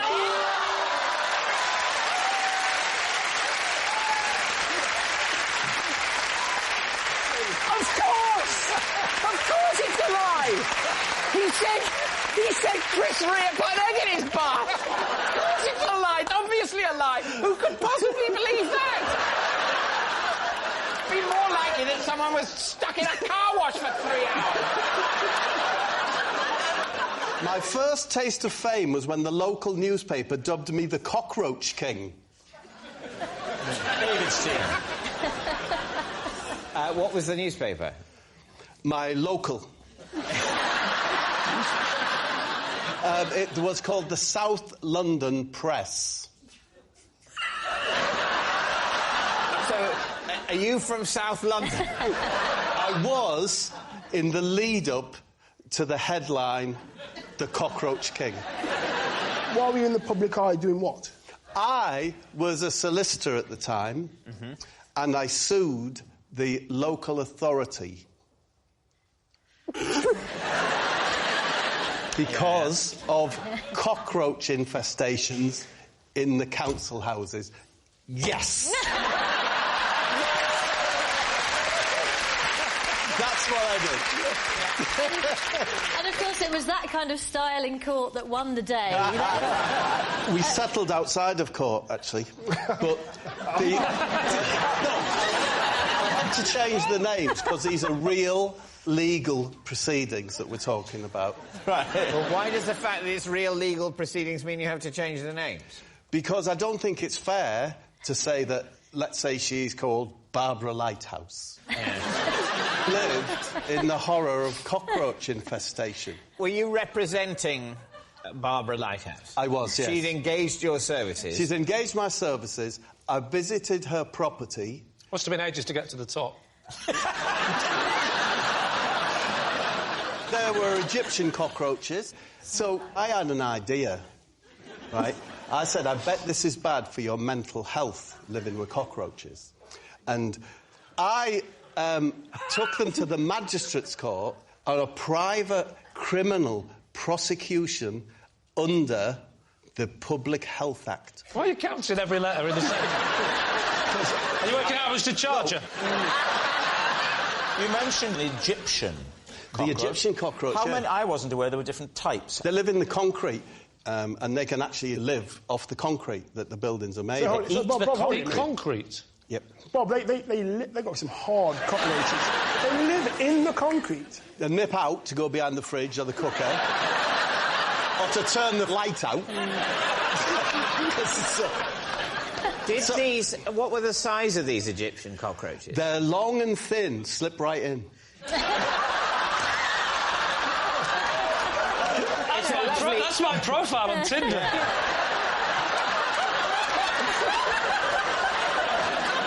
It is odd the Cockroach King would suggest a champion of the cockroach rather than an opponent. Or in fact, their leader. Yes. Did you lead the cockroaches away like the Pied Piper? No, I didn't. What happened was I got an expert from the University of Cambridge called Broccoli High Kicks. Again, I've changed his name. His brief from me was, can you in any way argue that this is contrary to public health? He confirmed it, went to court. It's all coming ever so clear now. We went to court, yeah. Ronnie Omelets was the housing officer. The weird thing is you haven't changed his name, have you? And what was she called? Barbara Lighthouse. Barbara Lighthouse brought a clear jar of the cockroaches with her and poured them over Ronnie Omelets. Right? Of course, he was very frightened, didn't know what to do, at which point Barbara Lighthouse said, I think I've made my point, you know, to the housing officer. Yeah. This is what I live with. So, the council agreed to rehouse. Next day, the Cockroach King. Right, what's he going to say, David? What do you think? It's that bizarre that only Bob could make it up, so I think that's true. That doesn't make sense. You're saying only Bob could make it up, then he could have made it up. No, only Bob can make it up like that. Right. So convincing. Yeah. So we're in trouble, aren't we? You're saying that if anyone else had said it, it would definitely be true because they couldn't have invented it. The one person who's saying it is also coincidentally the only human who could also have invented it. Yes. What a terrible set of circumstances. Do you think it's true? Do you think it's true? Yes, let's say it's true. We're going to go true. OK. Now, Bob, truth or lie? I was telling the truth.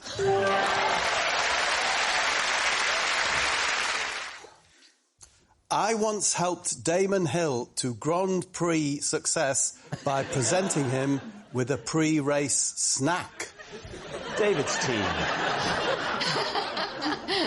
Well, it certainly tripped off the tongue. Thank you.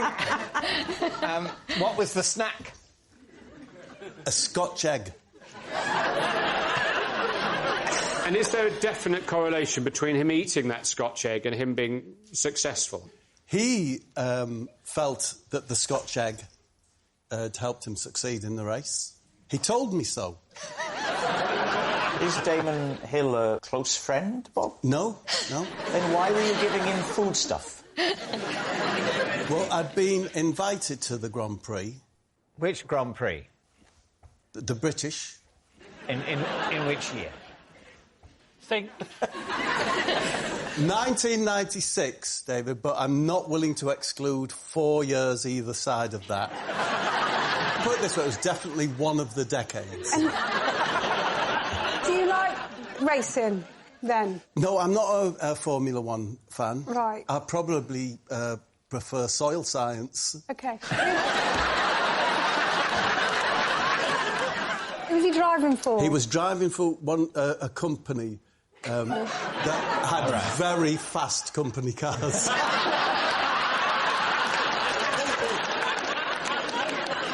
So, why were you permitted access to a major racing driver? Because his manager, Shane Tobacco... I can't remember his name. You can't remember his name. Shane, or whoever it was also with another bloke, you know, benefiting from hospitality. What was his name? Let's say Top Heavy Ken. Right. But I remember we went upstairs on the bus. Damon was there. He had a bed in there. Like a sort of Winnebago. Yeah. And it had, you know, mugs with I love cars, I love handbrakes, I love headrests. And this is the day of the race? David, this is just like an hour and a half before the race. An hour and a half before the race. You've turned up an hour and a half early, because even though you're more into soil science, you want to soak up the atmosphere with a good hour and a half of waiting before the televised traffic. traffic begins. Yes. So you turn up. The last thing Damon needs before a race is any quiet time. He just wants a bit of hubbub on his bus. Were there any other people there apart from you and Shane and Damon? I was with my wife as well, yeah. OK. And... Top-heavy Ken. So me and the wife went up. I think when you go to someone's home or their Winnebago or whatever, you should... Do you know, like, if you're going to a dinner party at someone's house, you'll always take them a bottle of vinegar, yeah? So your gift to thank him for the hospitality was a Scotch egg? No. I call it pocket meat. Whenever I'm away from the house, I have pocket meat. Yeah. That's it. I have, like, a chicken leg or pork pie. And I thought, I've got some pocket meat. It was a Scotch egg in its cellophane. And I said, Damon, we all know that if you pop a sausage roll in an American's pocket, it brings him good luck. I said, maybe a Scotch egg would work for a British fella like you. And I gave it to him. Is that a thing? Yeah, very much. What, that if you put meat in an American's pocket... Processed meat. Have you ever heard of that? Not really, no. No. It's all been a bit of a lot of talking. I've quite forgotten the original bit of the story. Did he eat said Scotch egg before the race? I'll never know, Samantha, but after the race, he said that he took the Scotch egg round with him. He swore he did. In the car? I don't know whether he put it in the glove box on the passenger seat.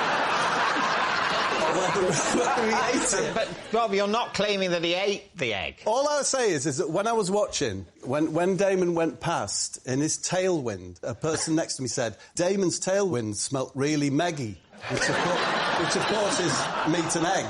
Meat and egg. So what are we thinking, Sam?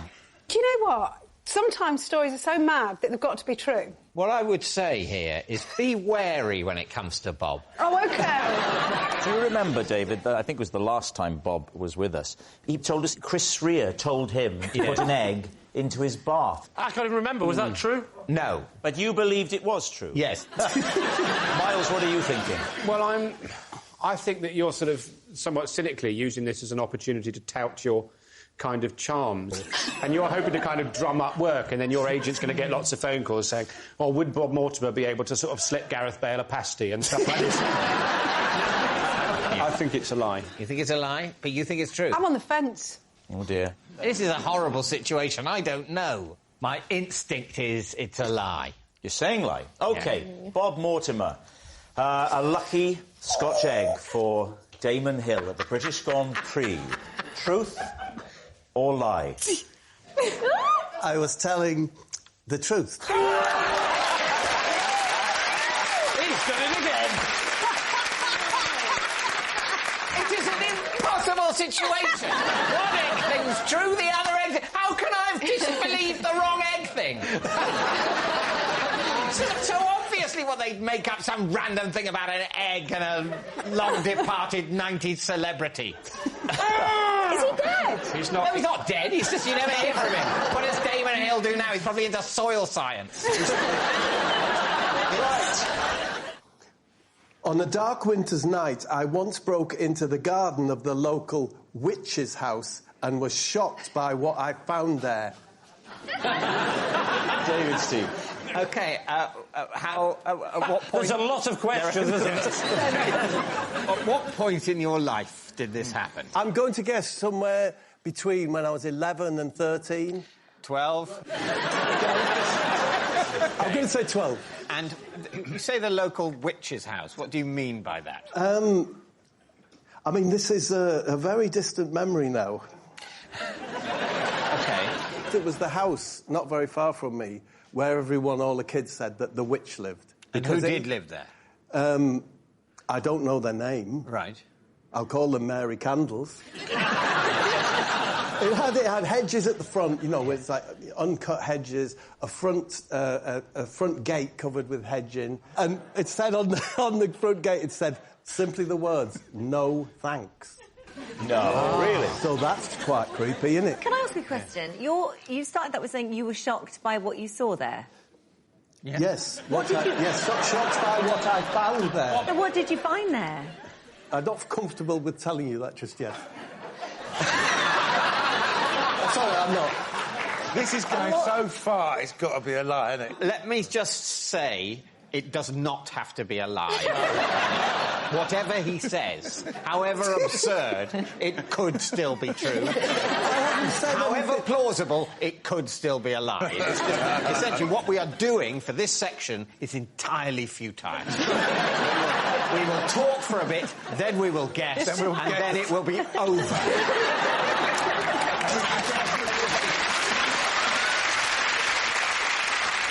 So how did you come to go into this house? Who were you with? I was with, what's he called?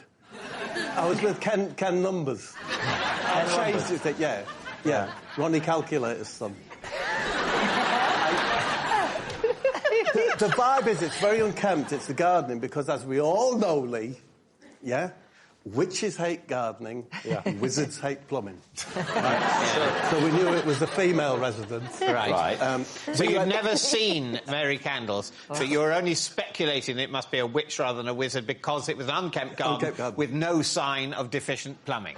Exactly. And, you know, we wanted to be the first people who said, no, we penetrated, you know, its boundaries. Yeah. We went into the front lawn, down a gate to the side, past the bins, past the back door, yeah, and then to the window where there was a light on, a big picture window, looked inside, and that's when we saw this extraordinary sight. Well, extraordinary to us as 12-year-olds. What was it? You've got to say. It was a tiny, tiny horse. And I'm not saying it was watching television, that was all that was in the room. It was a tiny horse and a television on. I did get in the house. You got in the house? Yes, Mrs. Candles came out. Right. Yes, and she said to me, you're one of the Mortimer boys, aren't you? Were you? Yeah. So Ken said. And she said, would you like to come in and see the horse? And she took us in, and it stank of paraffin. It was hot. That's horse? Hot. No, that was the house. I think about the horse stunk of paraffin. The horse did stink, actually. Did he? Yeah. Of? Meat, hot meat. As we were looking at the horse, I always remember this, she came in, and she had a toilet seat in her hand. And she said, if I give you some money, do you think you could get rid of this for me?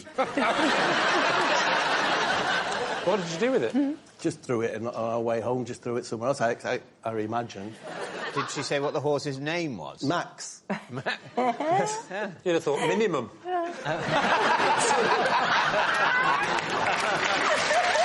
right, well, now, Suggs, what are you thinking about this? I mean, you know, it's so preposterous, but David's flung me by saying this is the way he carries on anyway. Oh, yeah. Same. I mean, but no, I'm saying lie, of course. You say it's a lie. It was when you said the horse smelt like hot meat. Well, do you remember the detail of the paraffin heaters? Yes. Oh, yes. We're talking 40, maybe 50 degrees there with those old... 40 or 50 degrees centigrade. So we're talking like the temperature of the desert in Saudi Arabia. Did you ever see Mary Candles again? No, never. Never saw her again? Never saw her again. She probably melted in that heat.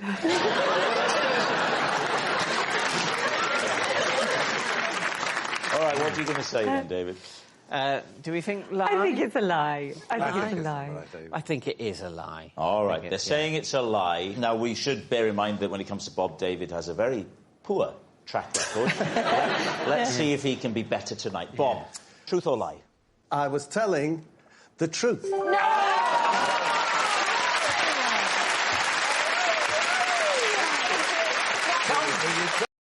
I once stripped naked, then accidentally climbed into bed with my father-in-law.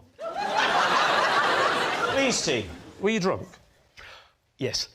Was it his bed or was it a spare bed in your house? It was our bedroom in our house, and they'd been babysitting. And so I noticed another presence in the bed, which I assumed to be my wife. Yeah. And well, so lovely thing to say about your wife. Well, sorry, love, it's just that you look like, you know, your dad. It was dark. It was dark. She'd gone to bed before me, and she said, watching telly, you know... What were you watching, just out of interest? I can't remember that. What time was it? 4 o'clock in the morning. 4 o'clock in the morning, probably repeats of this on Dave. So this is your bed. Where were you then? Were on sofas downstairs? No, we were in the spare room. So oh, that's lovely. You've given up your superior bed. Yes. For the in-laws. Yeah. Lee, what do you do when your in-laws come round? I make up a really lovely, lovely bed with lovely silk sheets and a lovely thing and put that in the shed.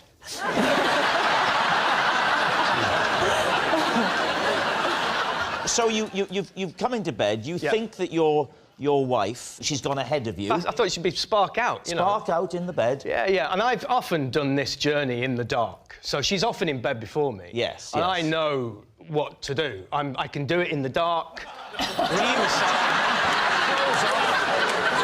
Whip the clothes off, round the side of the bed, leap in, give her a snuggle. Oh, did you give her a snuggle? I went to give her a snuggle. Oh no, naked. Naked. Which way was he facing? Thank God he was back the other way. I spooned him. You spooned him? Like that makes it better. I think it's worse. I think you'd have to have done it both ways to know which was worse. That's true. Were you spooning in the way you spoon when you want to have a cuddle as you go to sleep? Or were you spooning in a way which was hoping to just nudge her awake? Luckily... There's a subtle difference between those two. I know that subtle difference. But luckily I wasn't quite that excited yet. Yes! No. Oh, my word. It's quick, though. I mean, honestly, I whip it back, the thing, I jump in, I go for the spoon, and as I'm sort of approaching the body in the bed, I hear John, and I literally flew out of bed, and then the lamp went on, and I'm trying to put my underpants back on. Oh, you're completely naked? Yeah. The whole thing, I'm trying to get my twisted, fell over. It was like a comic. It was ridiculous. Why would you go to the effort of trying to put your underpants on in front of them? Because I was naked. Yeah, I mean, you wouldn't do it in front of them. This is right. Just grab them and leave. That's the sort of strategic decision you make when you're used to doing that. First time, you can very easily think, I both want to leave and dress myself and make the mistake of trying to do the two things at once. Yeah. And what happened in terms of the father-in-law? He was very, very lovely about it, and he went, one too many last night? And I went, yeah. And that was it. What are you thinking? Is it striking you as true? That's definitely possible. I believe he has issues with alcohol. I'm going true. You're saying true? Yeah, yeah. OK. I will go with my team and blame them. You say it's true? OK. John, were you telling us the truth, or were you telling us a lie? It is, in fact, sadly, true. Oh, yes, it's true. John did climb into bed naked with his father-in-law.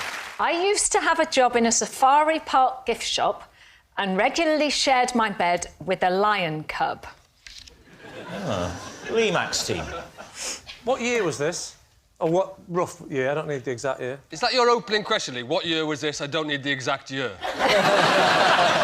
Well, I didn't want to embarrass Karen in case you said, you know, it was when I was 18 in 1642. I'm just saying, give me the decade. It was in the mid-70s. So mid-70s, and you worked in a safari park? I worked in a safari park gift shop. Which safari park?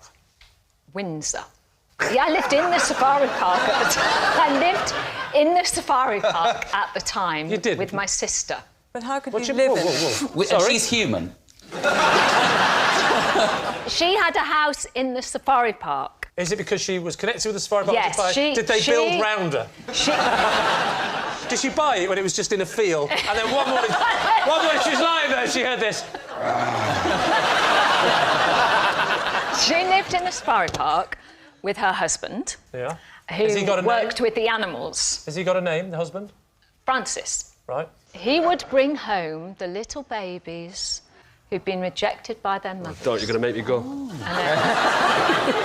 So I went there one summer and there was a penguin in the bath and a lion cub in my bed. So I slept with a lion cub for the summer.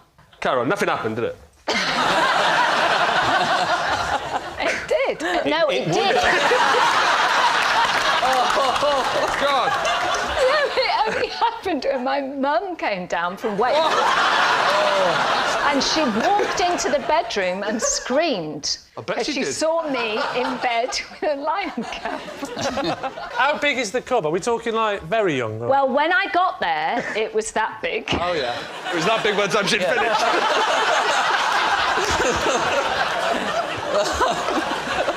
Did you sleep with any other animals while you were there? No, it's a genuine question. No, I had a bath with a penguin. You didn't? Obviously. Was he in the bath and you got in unsolicited, or...? No, he was in the bath. He was already in in cold water. Right. So I had to get the penguin out of the cold water. And Did you pick up that penguin?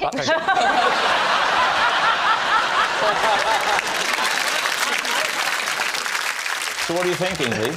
I don't know. What do we think? I think it could be true. Yeah, it's so ridiculous, but she's so convincing. When you say... I wish she was on our team. You're not... Sorry,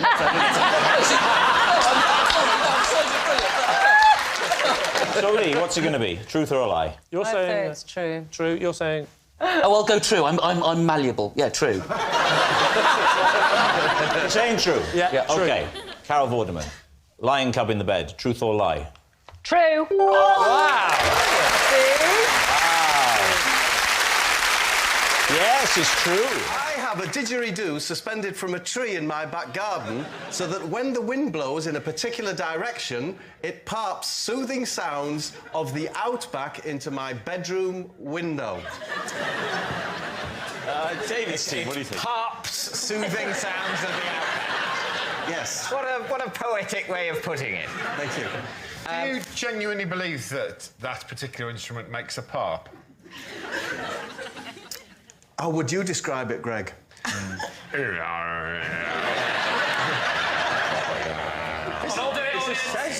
how soothed do you feel?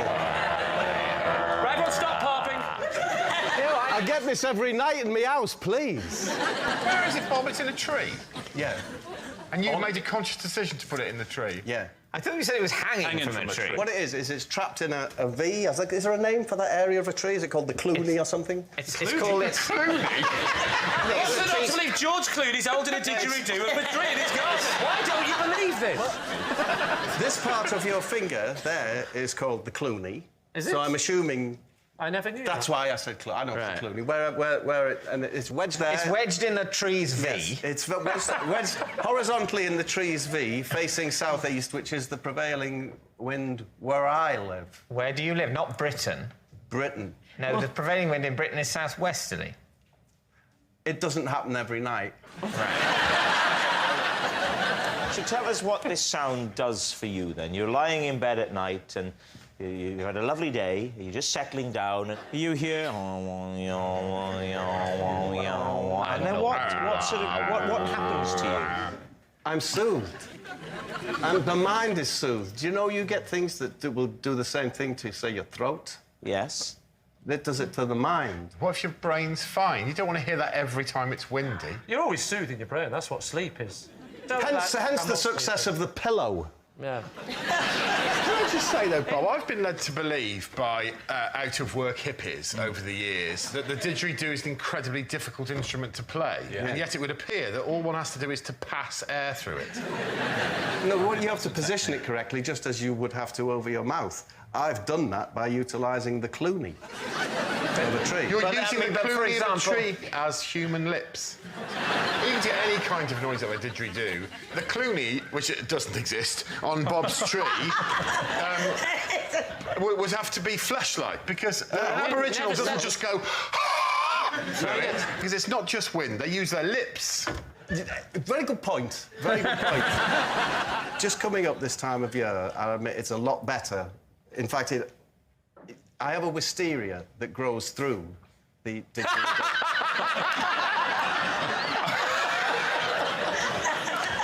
Is it? Of course. Is it And one of when those... the wisteria comes into leaf, not only does it pipe the wind towards the didgeridoo, but it acts as the lips. It's long been said that if the wind blows in the right direction through wisteria, it can play any instrument in the world. It's time to decide, David. OK, we need to make a guess. What are you going to say? I think it's a lie. Of course it's a lie. We think it's a lie. I think it's a lie. Well, Bob, were you telling the truth or were you telling a lie? I was lying. When I was a child, the only thing that would get me to sleep was my parents reading me the takeaway menu from our local Chinese restaurant, the Flying Chopstick. David's team. At what age was this? I'd say it kicked off at 7 and probably lasted about a year. Was it read out in any type of accent? No. Well, my dad... Would you say any type? There's one specific one. If they read it in a French accent, it'd be nice. This is quite surreal, isn't it? But I'll go with it. My dad is half Polish, half Lithuanian, so it had a sort of Eastern European tinge. Could you give us a kind of a little rendition? So it'd be something along the lines of... This will be interesting. It'd be something We'll just separate ourselves from the person doing the routine. You don't want to be in the clip when it comes on the news, do you?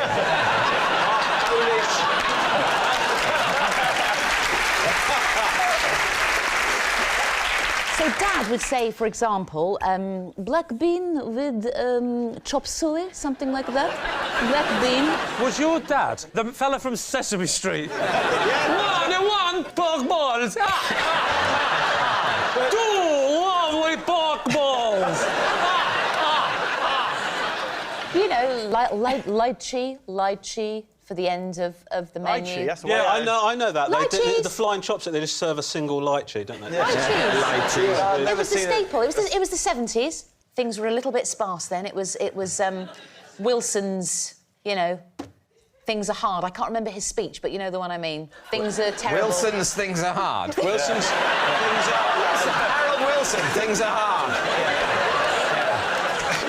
We've only got lychees. Things are hard. We've only got lychees, guys. How far into the menu would you drift off? That's a very good question. That's why I asked it. Yeah. My eye would be sort of fully open, like that. A little bit like... Just one eye open. One eye open, always looking, always just checking. And then I would say, by the end of the first page, the eye would be down. So you used to go to sleep half a face at a time? Can you remember the first time that this happened? It would have been... I think it was on a Friday night. Mum and Dad would have been entertaining, and I laughed a lot and then fell asleep. So what do you think, then? David Hay, how is this striking you?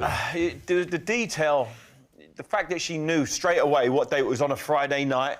I don't remember what day it was when you were 7. Oh, I can't did. remember last week. I get punched in the head for a living, but... But David, they did it a lot. They did it a lot. Repetition, eh? Repetition. So I knew the menu back to front because they had to do it so often. Well, that's just Chinese. It would be that way, no, wouldn't it? Yeah, I agree.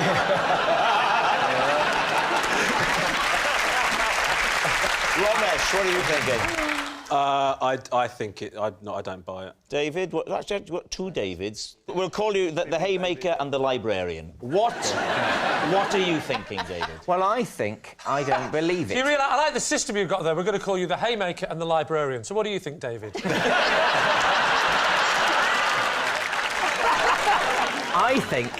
I don't think she's at the age of 7. Yeah. I think a 7-year-old child will require a coherent story. All right, so you're saying it's a lie. Well, let's find out. Mel, truth or lie? The story was, in fact, a lie!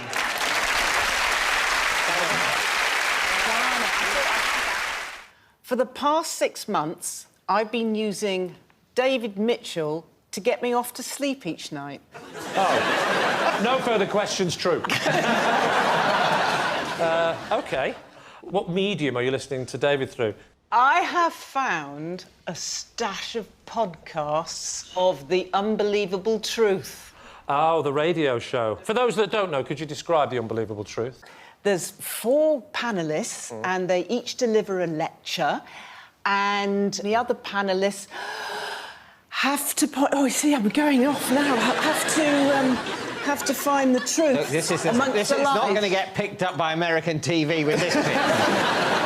What is it about David's nasal drone that sends you on? What's the quality in there that appeals to you? It's entertaining and it's soothing. It's like a sort of father telling me a bedtime story. And how do you listen to him? What have you got headphones and? No, I just have my phone very close to my pillow. Oh, it's the speaker on the phone? Yeah. But what about your husband? He takes his deaf aids out. He turns them off at night. You can't hear anything. He has his own way of listening to David. There is a lovely rhythmical quality to David's spoken word. It's very relaxing and it's not in the slightest bit irritating. No, that's right. That's right. It's not in the slightest bit irritating. I'm going to quote you on that because it's not everyone's view. series across the box. He's not irritating, he's tedious. It's not tedious!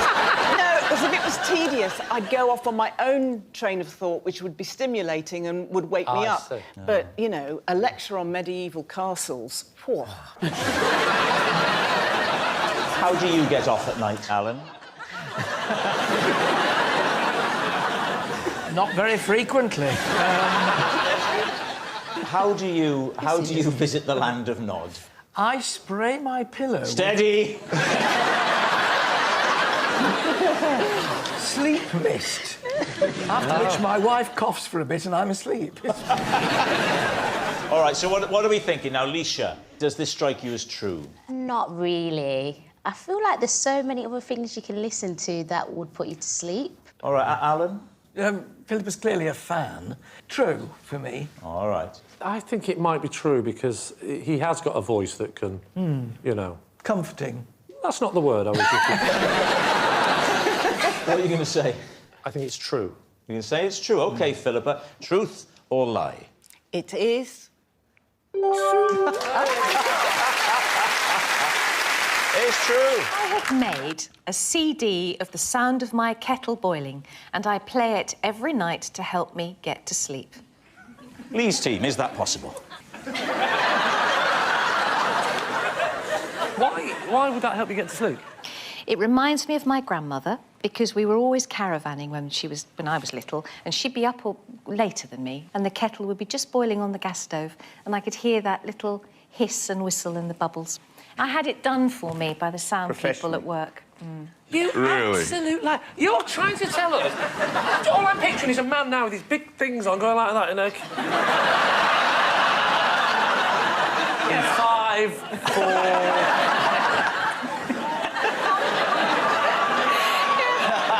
So every night, you're lying in bed with your husband trying to get to sleep, and you put the sound of a kettle boiling. And he's all right with that, is he? I go to bed earlier than he does, because I have to get up at 5.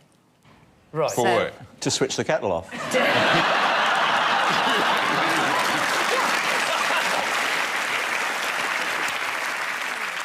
Have you tried sex? And plus, when have you tried sex to get to sleep? Yeah, because Ken's got a good technique if you want to try it.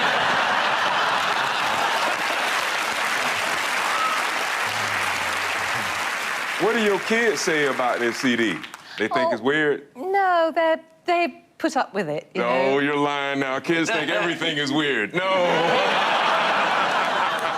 If I'm really, really tired, I'll go upstairs and they will already have put a hot water bottle in the bed and the CD on the thingy. Oh, goodness, you're just off the scale.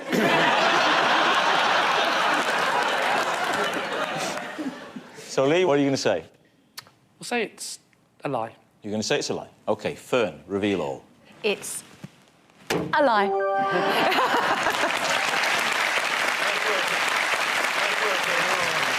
Yes, it is a lie. If Fern can't get to sleep, she just rings Philip Schofield and asks him to tell her about his time in Joseph. Again. Oh, and that noise signals time's up. It's the end of the show. And my individual liar of the week this week is Fern Britton. Yes. Fern Britton, whose gigantic whoppers were as beautifully showcased tonight as they were on her 2003 Pilates video. On doctor's advice, I have to sleep in a cycle helmet due to the violent nature of my dreams. Well, Lee. Where to begin? Tell us about the violent nature of your dreams. Yes. I move a lot within the dream. They're active rather than like hack and slash movie type violent. They're more, I'm playing a match or I'm running or something. And I move a lot in the bed. Dara, what damage can you do to yourself with a pillow? Well, it's only a pillow can get around, but I can snap. I can, it can go back quite violent. I can recoil. What does your wife think? Do you share a bed? I do share a bed, yes. When did the doctor prescribe the helmet? It was during my teenage years. It was late teens, whatever, that stage that it began to... That is the age when you start tossing and turning. Yes. I'm not having that. If I can't make an innocent comment, please, this isn't Never Mind Your Buzzcocks. I dreamt, this is true, I dreamt the other night that I was being spooned, I was the spoonee, with a lion.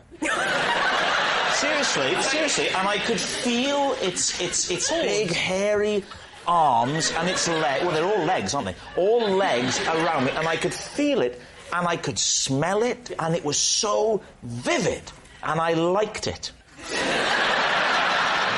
So the last thing I would have done is lash out because I was feared for my life. Yeah, but I didn't have that dream. You feared for your life and you liked it. It was a lion! I thought when you said you liked it, you must have in some way thought you were safe with this lion. But it was actually the fear that you liked. We've all had experiences in bed, David, where we are simultaneously afraid and excited. So, Dara, back to the image. Yeah. What do you wear in bed? Other than that? Yeah. Pajamas and a t-shirt. It's a lovely look. The pyjama with the jacket. I don't wear the jacket, though. Unnecessarily as if you wear a blazer in bed, it would clash with your cycle helmet. It is odd, isn't it, the way pyjamas have a collar that could take a tie. Yeah, back to the cycle helmet. It's Petr Cech, the goalkeeper for Chelsea, right? You better explain to David who he is. There's a footballer called Petr Cech who got kicked in the head once, right? Okay, the goalkeeper's the one that owns the club, right? Get him, He got kicked in the head and he wears a kind of a padded head. It's very similar to that, like, because, and if you've had a previous head injury and I had if you've had a knock in the past... What was your previous head injury? I literally fell off a bike when I was a teenager. I went off a bike and... How ironic. They make you wear a cycle helmet to remind you of that terrible, terrible day. When did you start wearing the cycle helmet in bed? That was when I was 16. So you've been wearing it in bed since you were 16? Yeah. How old are you now? 39. So obviously on your honeymoon night you wore it, did you? She was used to that. She'd seen it, yeah. So every night? I've heard of safe sex. During sex? During sex are you wearing it? Because then you're really thrashing around, aren't you? Lee, do you presume that there's no gap between the end of sex and sleep that I couldn't then go, oh, that was magic? You know what? To me, it's more disturbing. To be able to go, that was marvellous, Dick. What the hell are you putting on your head? Right, Lee, it's time to take a guess. What do you think? If he's not telling the truth, he's made life very hard for himself because he didn't have to say he was doing it for 23 years. How long have you known him for? I never slept with him. No. It's lie. So it's a lie. So, Dara, are you telling the truth or was it a lie? That scar that goes from there to there? Huh? Yeah? Nah, it's a lie.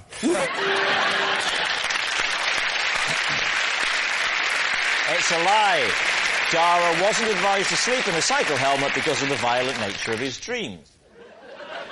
As a child, rather than sleeping with a comfort blanket or teddy bear, I slept with a potato. Lee Mack, what do you think? Was it the same potato, or did you have different potatoes over the years? Well, that was the problem, because you get attached to a potato. So, when you get attached to a potato, it's rotting a bit, but it's your comfort. It's like your teddy bear's, it smells of your old teddy bear, or whatever it happens to be. The potato is my favourite potato, and I used to draw on it. So it was one potato the whole time? The actual truth is, it was taken away from me, and I cried and I cried and I cried, but they threw it out. So it took me like another 3 or 4 weeks to get used to the new potato. Dale, did they have names, your potatoes? No. You 'Cause slept with a potato that you didn't even know its name? Well... Yes, slag! Did you hug them? Did you have them close to your face? I used to put it on the pillow like that, and I used to bash it. Why did you bash it? Is that how you show love, Dale? What's the bashing?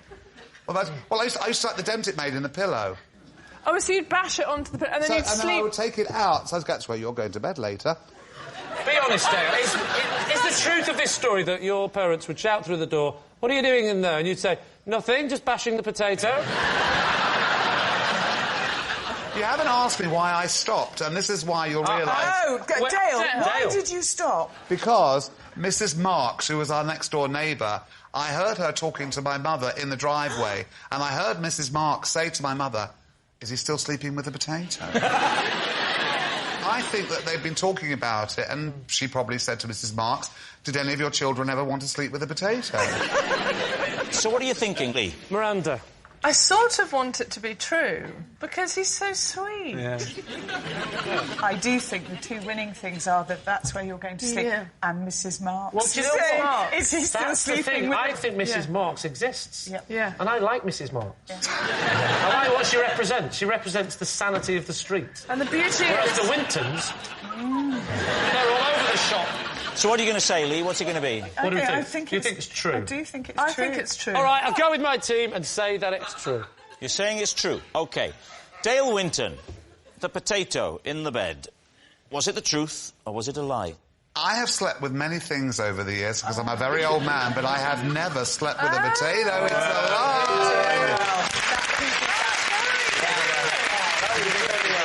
Yes, it was a very convincing lie. As a child, Dale didn't sleep with a potato. Our next round is called This Is My, where we bring on a mystery guest who has a close connection to one of our panellists. This week, each of David's team will claim it's them that has the genuine connection to the guest, and it's up to Lee's team to spot who's telling the truth. So please welcome this week's special guest, Tony.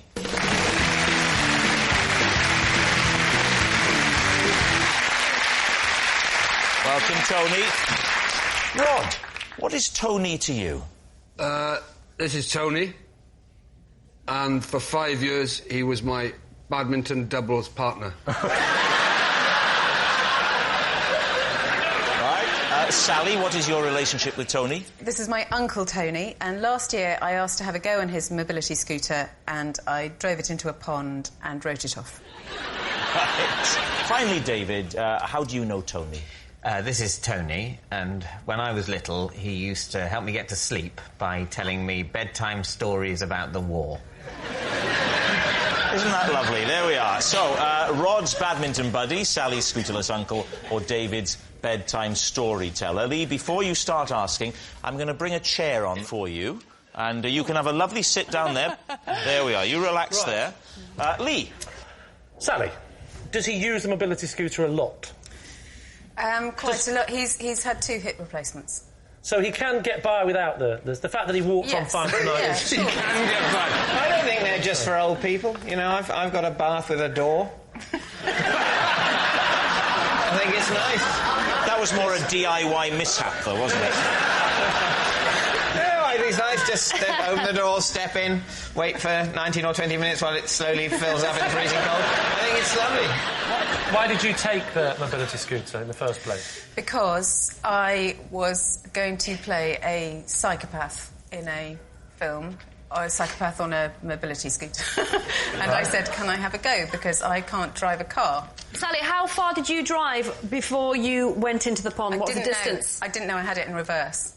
So you were very close to the pond? So I wasn't far from the pond, but it was facing that way. Right. And I took it out of park the wrong way and went backwards. And was into your the uncle pond. with you at the time? Yes. How much instruction did Tony give you before you got on the mobility scooter? Well, that he thought, as he said afterwards over tea, many, many times, that it was quite self-evident how one drove this thing. He said all it had was it's got a little, gear tiller, and he thought that even a nincompoop... Backwards or forwards, that's about Did you say gear tiller? Yes, well... That's a nautical expression. But you obviously felt on some subconscious level, more comfortable at sea. Did you buy your Uncle Tony another mobility scooter? How much was that mobility scooter? Yes, how much was that mobility scooter? It was £1,500. For a brand new mobility scooter? A brand new one? Yes, because it... Hang on, is that right, Des?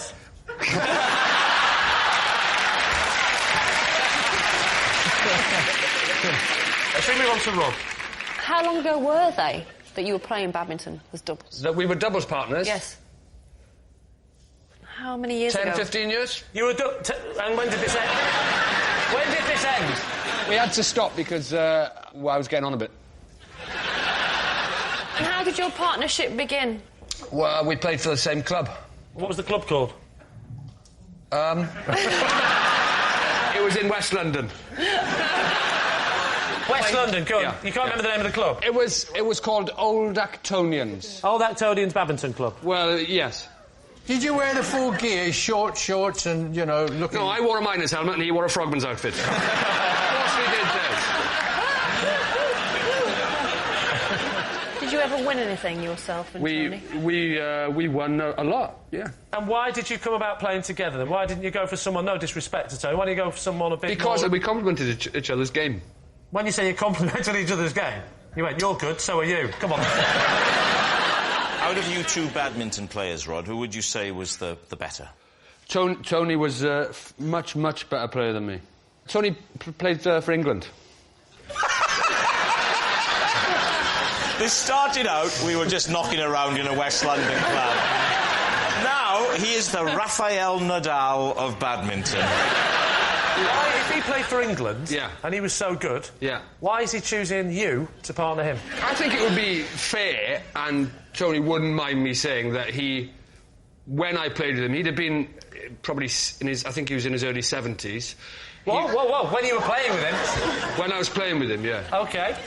The prime age for badminton. particularly international level. OK, David, what's your connection with Tony?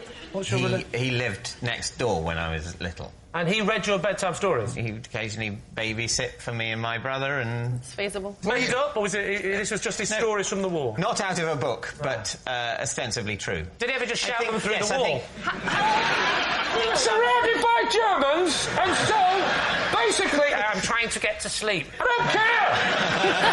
How old were you? I think I would have been... 23. I think it's around the time I was sort of 5, 6, 7, that sort of... It could happen. I had another neighbour who would sing me nursery rhymes and bounce me on the knee. And Am I the only one who had parents? Yeah. What's going on here? I think perhaps what it was, Lee, with you, is that your parents found it very hard to find any other adult who was willing to take sole responsibility for you. Now, let me ask you this. Would Tony ever come round not for babysitting, but just to tell you some of these stories? Or would it only happen when he was babysitting? I think it started when he was babysitting, but he'd come round quite a bit anyway with my parents. David, you just did an upwards inflection. I've never heard you do that before. That's so not like you. Right. Sometimes he would come round anyway. What's happened to you? I'm on national television. I'm getting a bit defensive about talking about my abuse-ridden childhood. That's all. Of all the war stories that he told you that helped you go to sleep, what would you say was your favourite? Well, I think the thing that I found most interesting was the story Tony told about his mother, who during the war worked in the library in Oxford. This is the interesting one. What she had to do was they had to compile and analyse and place photographs of the Japanese coastline. I'll tell you what, it's getting better. Carry on. In preparation for an invasion of Japan. And you said, thank you, as a 5-year-old, that's very interesting. No, because by the end of the story, I was asleep. It's time for an answer, Lee. So, is Tony... I'm still trying to get the idea in my head of just passing David's door and hearing a man inside play. I mean, obviously, with the coastal line of Tokyo, it's very hard to determine whether we should have a land invasion or by... Oh, you're asleep. Oh, OK. My job is Nighty-night. Sleep tight. Don't let the Japanese invade.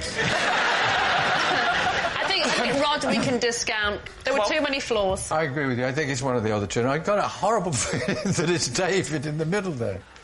I know which one David is. All right, what about the mobility scooter with Sally? Have you ever taken your driving test? No, I've never even taken it. Never learned to drive. You can't emphasise the word even if it's the same thing. Have you ever taken your driving test? I've not even taken it. So Lee's team, is Tony Rod's badminton buddy, Sally's scooterless uncle, or David's bedtime storyteller? What are you going to say? It's not Rod. It is. That's what you're going for? Sally. Sally? I think David. And in a weird way, I've now gone back to Rod. Thank you. You can see it in his little Welsh eyes. Well, you're wrong. In his little devious Welsh eyes. And trust me, if there's one thing I know about working on this show, it's a little devious Welsh eyes. Rod or Sally? Or Sally? It's Sally. Sally? Yeah, it's Sally. It's Sally. Sally. Right. Tony, would you please reveal your true identity? I'm Tony, and Rod was my badminton partner for 5 years.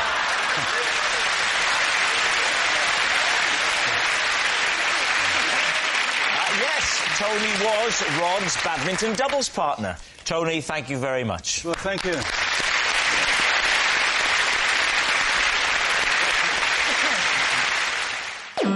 It's Christian. Possession. Ah, OK, now look at that thing next to you with a drape over it. First of all, pop that up onto the desk, keeping it hidden under the drape. And then before you unveil the object, would you read the card out, please?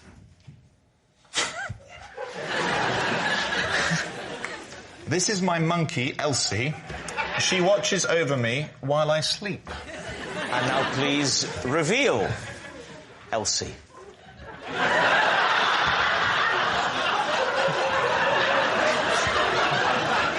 Oh, I'm so sorry, David. She could have shaved.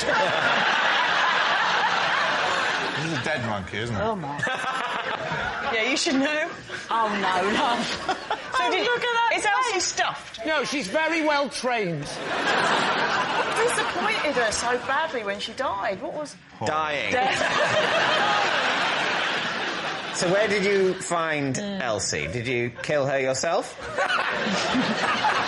I was flicking through a magazine of interiors, and in the magazine was an advert for a shop that sells fireplaces. And monkeys. And on the fireplace was an arrangement of objets, including the monkey. So I phoned up the place that sold fireplaces and said, "Oi, give us your monkey." And they did. What's the story with the tiara? But just out of interest, completely separate subject. Does anyone think that Camilla will ever become queen? What do you think? I just thought I'd throw it open, just have a discussion. What do you think? I didn't mean the monkey with the crown. Wait, and that's genuinely a stuffed monkey. Can we have a look at it? Shall we go? Yeah, we're allowed to. That is genuinely a stuffed monkey. Yeah. Are we allowed to inspect it? Yeah, you can inspect his monkey if you want to. Why don't we bring the monkey to you? Yeah, look, what are you doing, all three of you? You look like an act you'd have had in the Royal Variety Show in the 1970s. I'm enough to stretch my legs at this point. I'll bring it to you. All right. Come on. I'm just wandering around. Come on, I'll bring it to you. It's chaos. Join me. Come on, join me.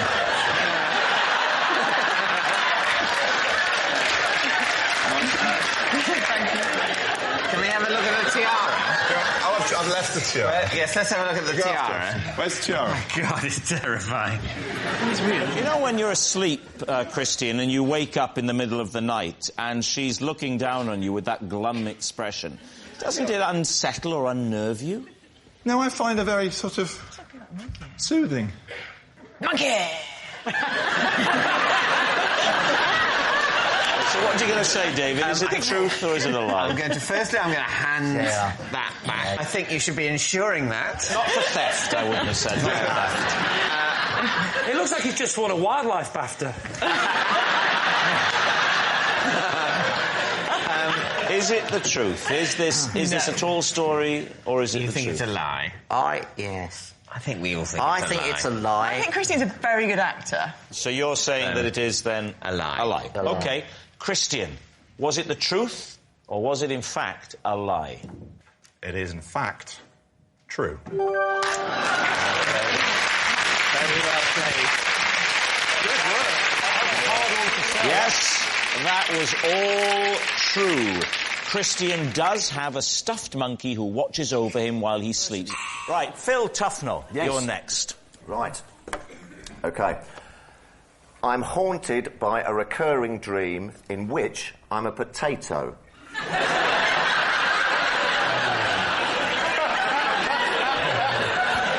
David. Okay. How does the dreaming realisation that you're a potato manifest itself? I'm being chased. Oh, right. Oh, yeah, of course, because potatoes get chased all the time. I'm being chased by a pitchfork. Right. How do you know you're a potato? Because you can't move. No, I can't. I've got... It's like Mr. Potato Head. I wear a little trilby hat, little legs, and I'm running along the garden like that, with a pitchfork trying to poke me. And I'm sort of climbing up trees and things, and the pitchfork sort of going for me. And Has it ever caught you? no, it has never caught me yet. And then, just as it is going to catch me, I think I'll wake up. What do you think that the pitchfork wants to do? Is it attempting to harvest you? It's a family show. I think all the Heavy with symbolism, David. Yes, it is, isn't it? Yes, there's the a lot of sturdy steel of the pitchfork, the soft, pliant flesh of the potato. I'm getting a little worked up just thinking about it, to be honest with you.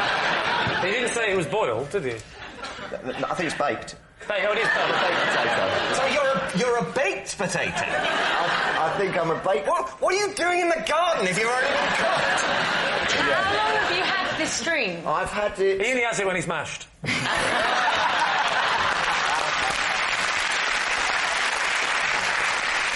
Yeah, I think quite a bit, actually, you know. It's quite at the forefront of my dream. I'm just sitting here listening to you.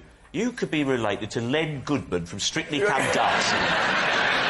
Could you just say for me, look at that, your paso doble was lovely, I liked it, it was cool. You're a bit over there, but you're trying hard, I'm going to give you 6. I'm doing Len Goodman from Strictly Come Dancing. What do you think, David? Well, it's possible, isn't it? What do you think? I'm not convinced. I think it's, without question, a lie, because when he was asked how the potato was moving, I actually saw Phil's brain working to think of the Mr. Potato Head. Yeah. It is true that lots of people have dreams, don't they, where they're being sort of chased, don't they? That's quite a natural thing. Yes, generally they haven't become a root vegetable. You think it could be true, don't you? Look, my brain is shot by this game. I think anything could be true. I am so sure it's a lie. Well, we're going to say it's a lie, then. It's going to say it's a lie. OK. Phil Tufnell, were you telling the truth or were you lying? I was telling... No!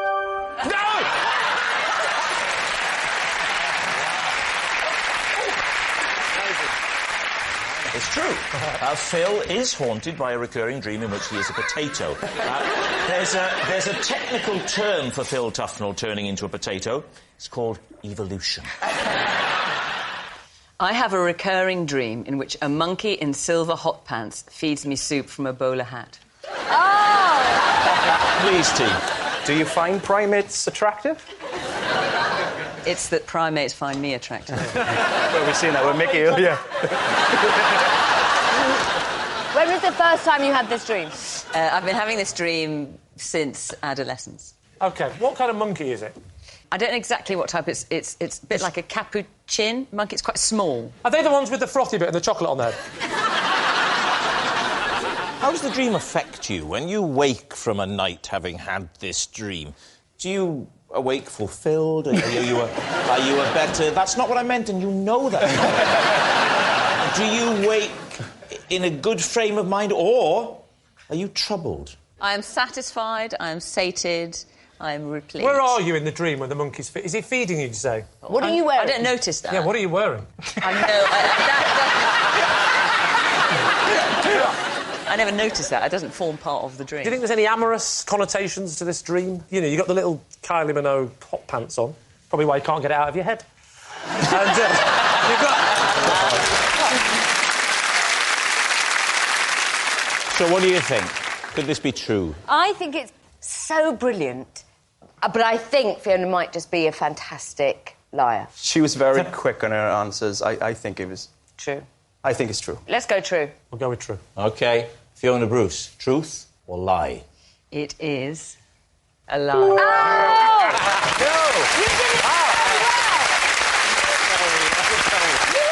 Last month, I had a frightening dream in which I was locked in the stocks of a medieval town.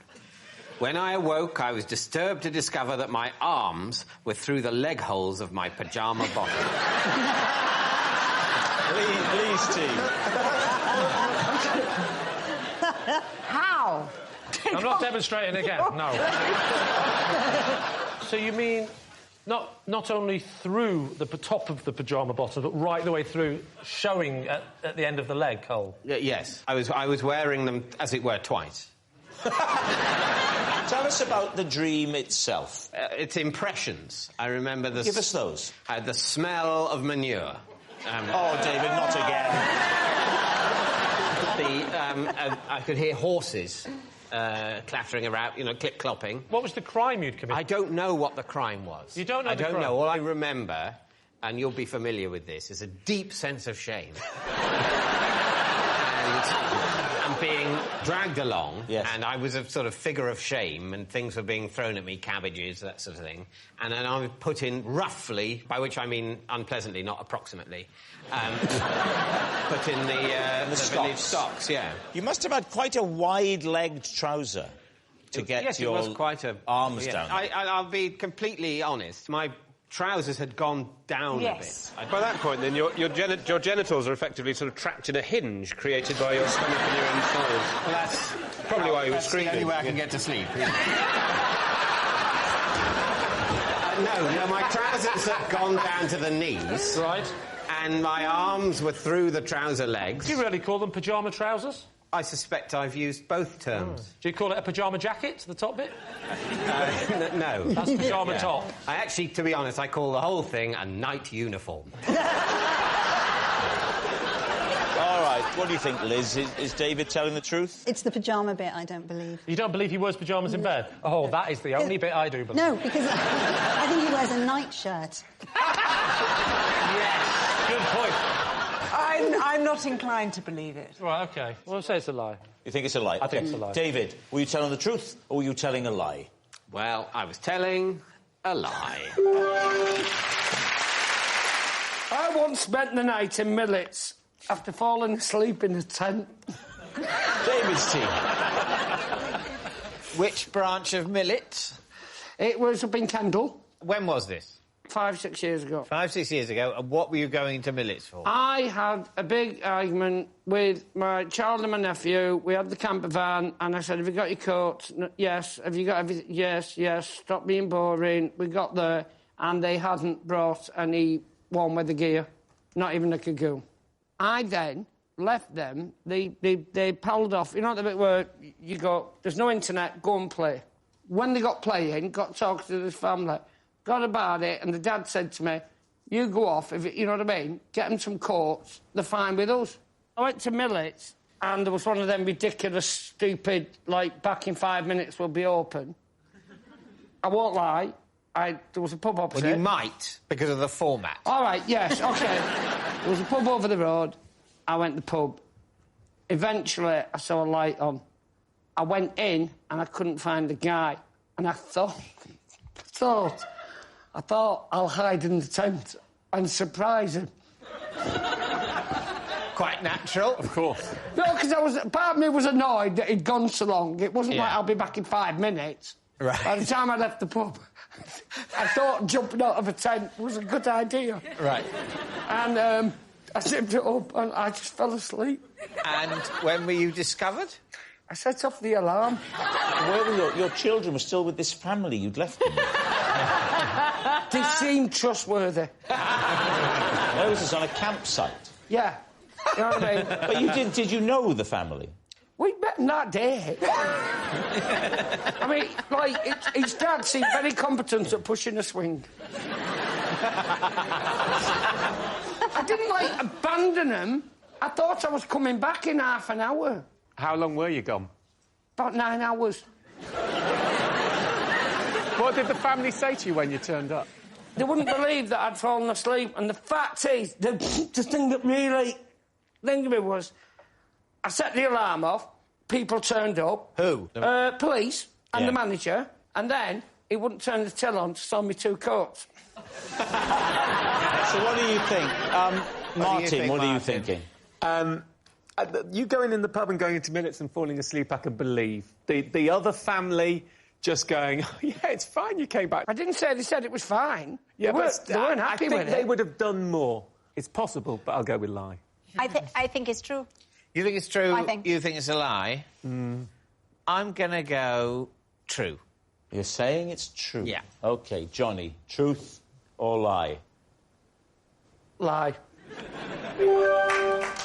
Yes, it's a lie. Johnny didn't spend the night in Millets. I once fell asleep mid-haircut and woke up hours later to find the barber had gone home. David's team. Well, interesting, because I think I might have dozed off mid-haircut. Now, look at your haircut, David. I think the hairdresser dozed off, didn't he?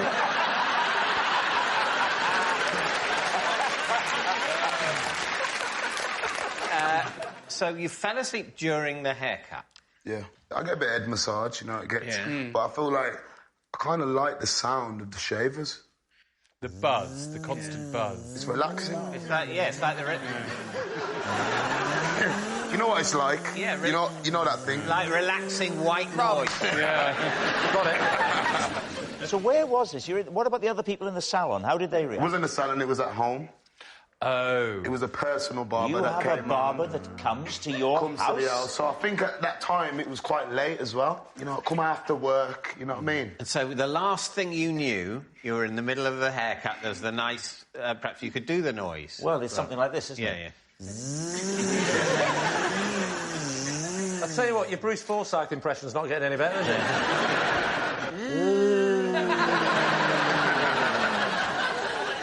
So, what time did you wake up? The next day. What? You fell asleep like that? Yeah. I woke up the next day with the apron still on. My neck was in a bad way. Yeah.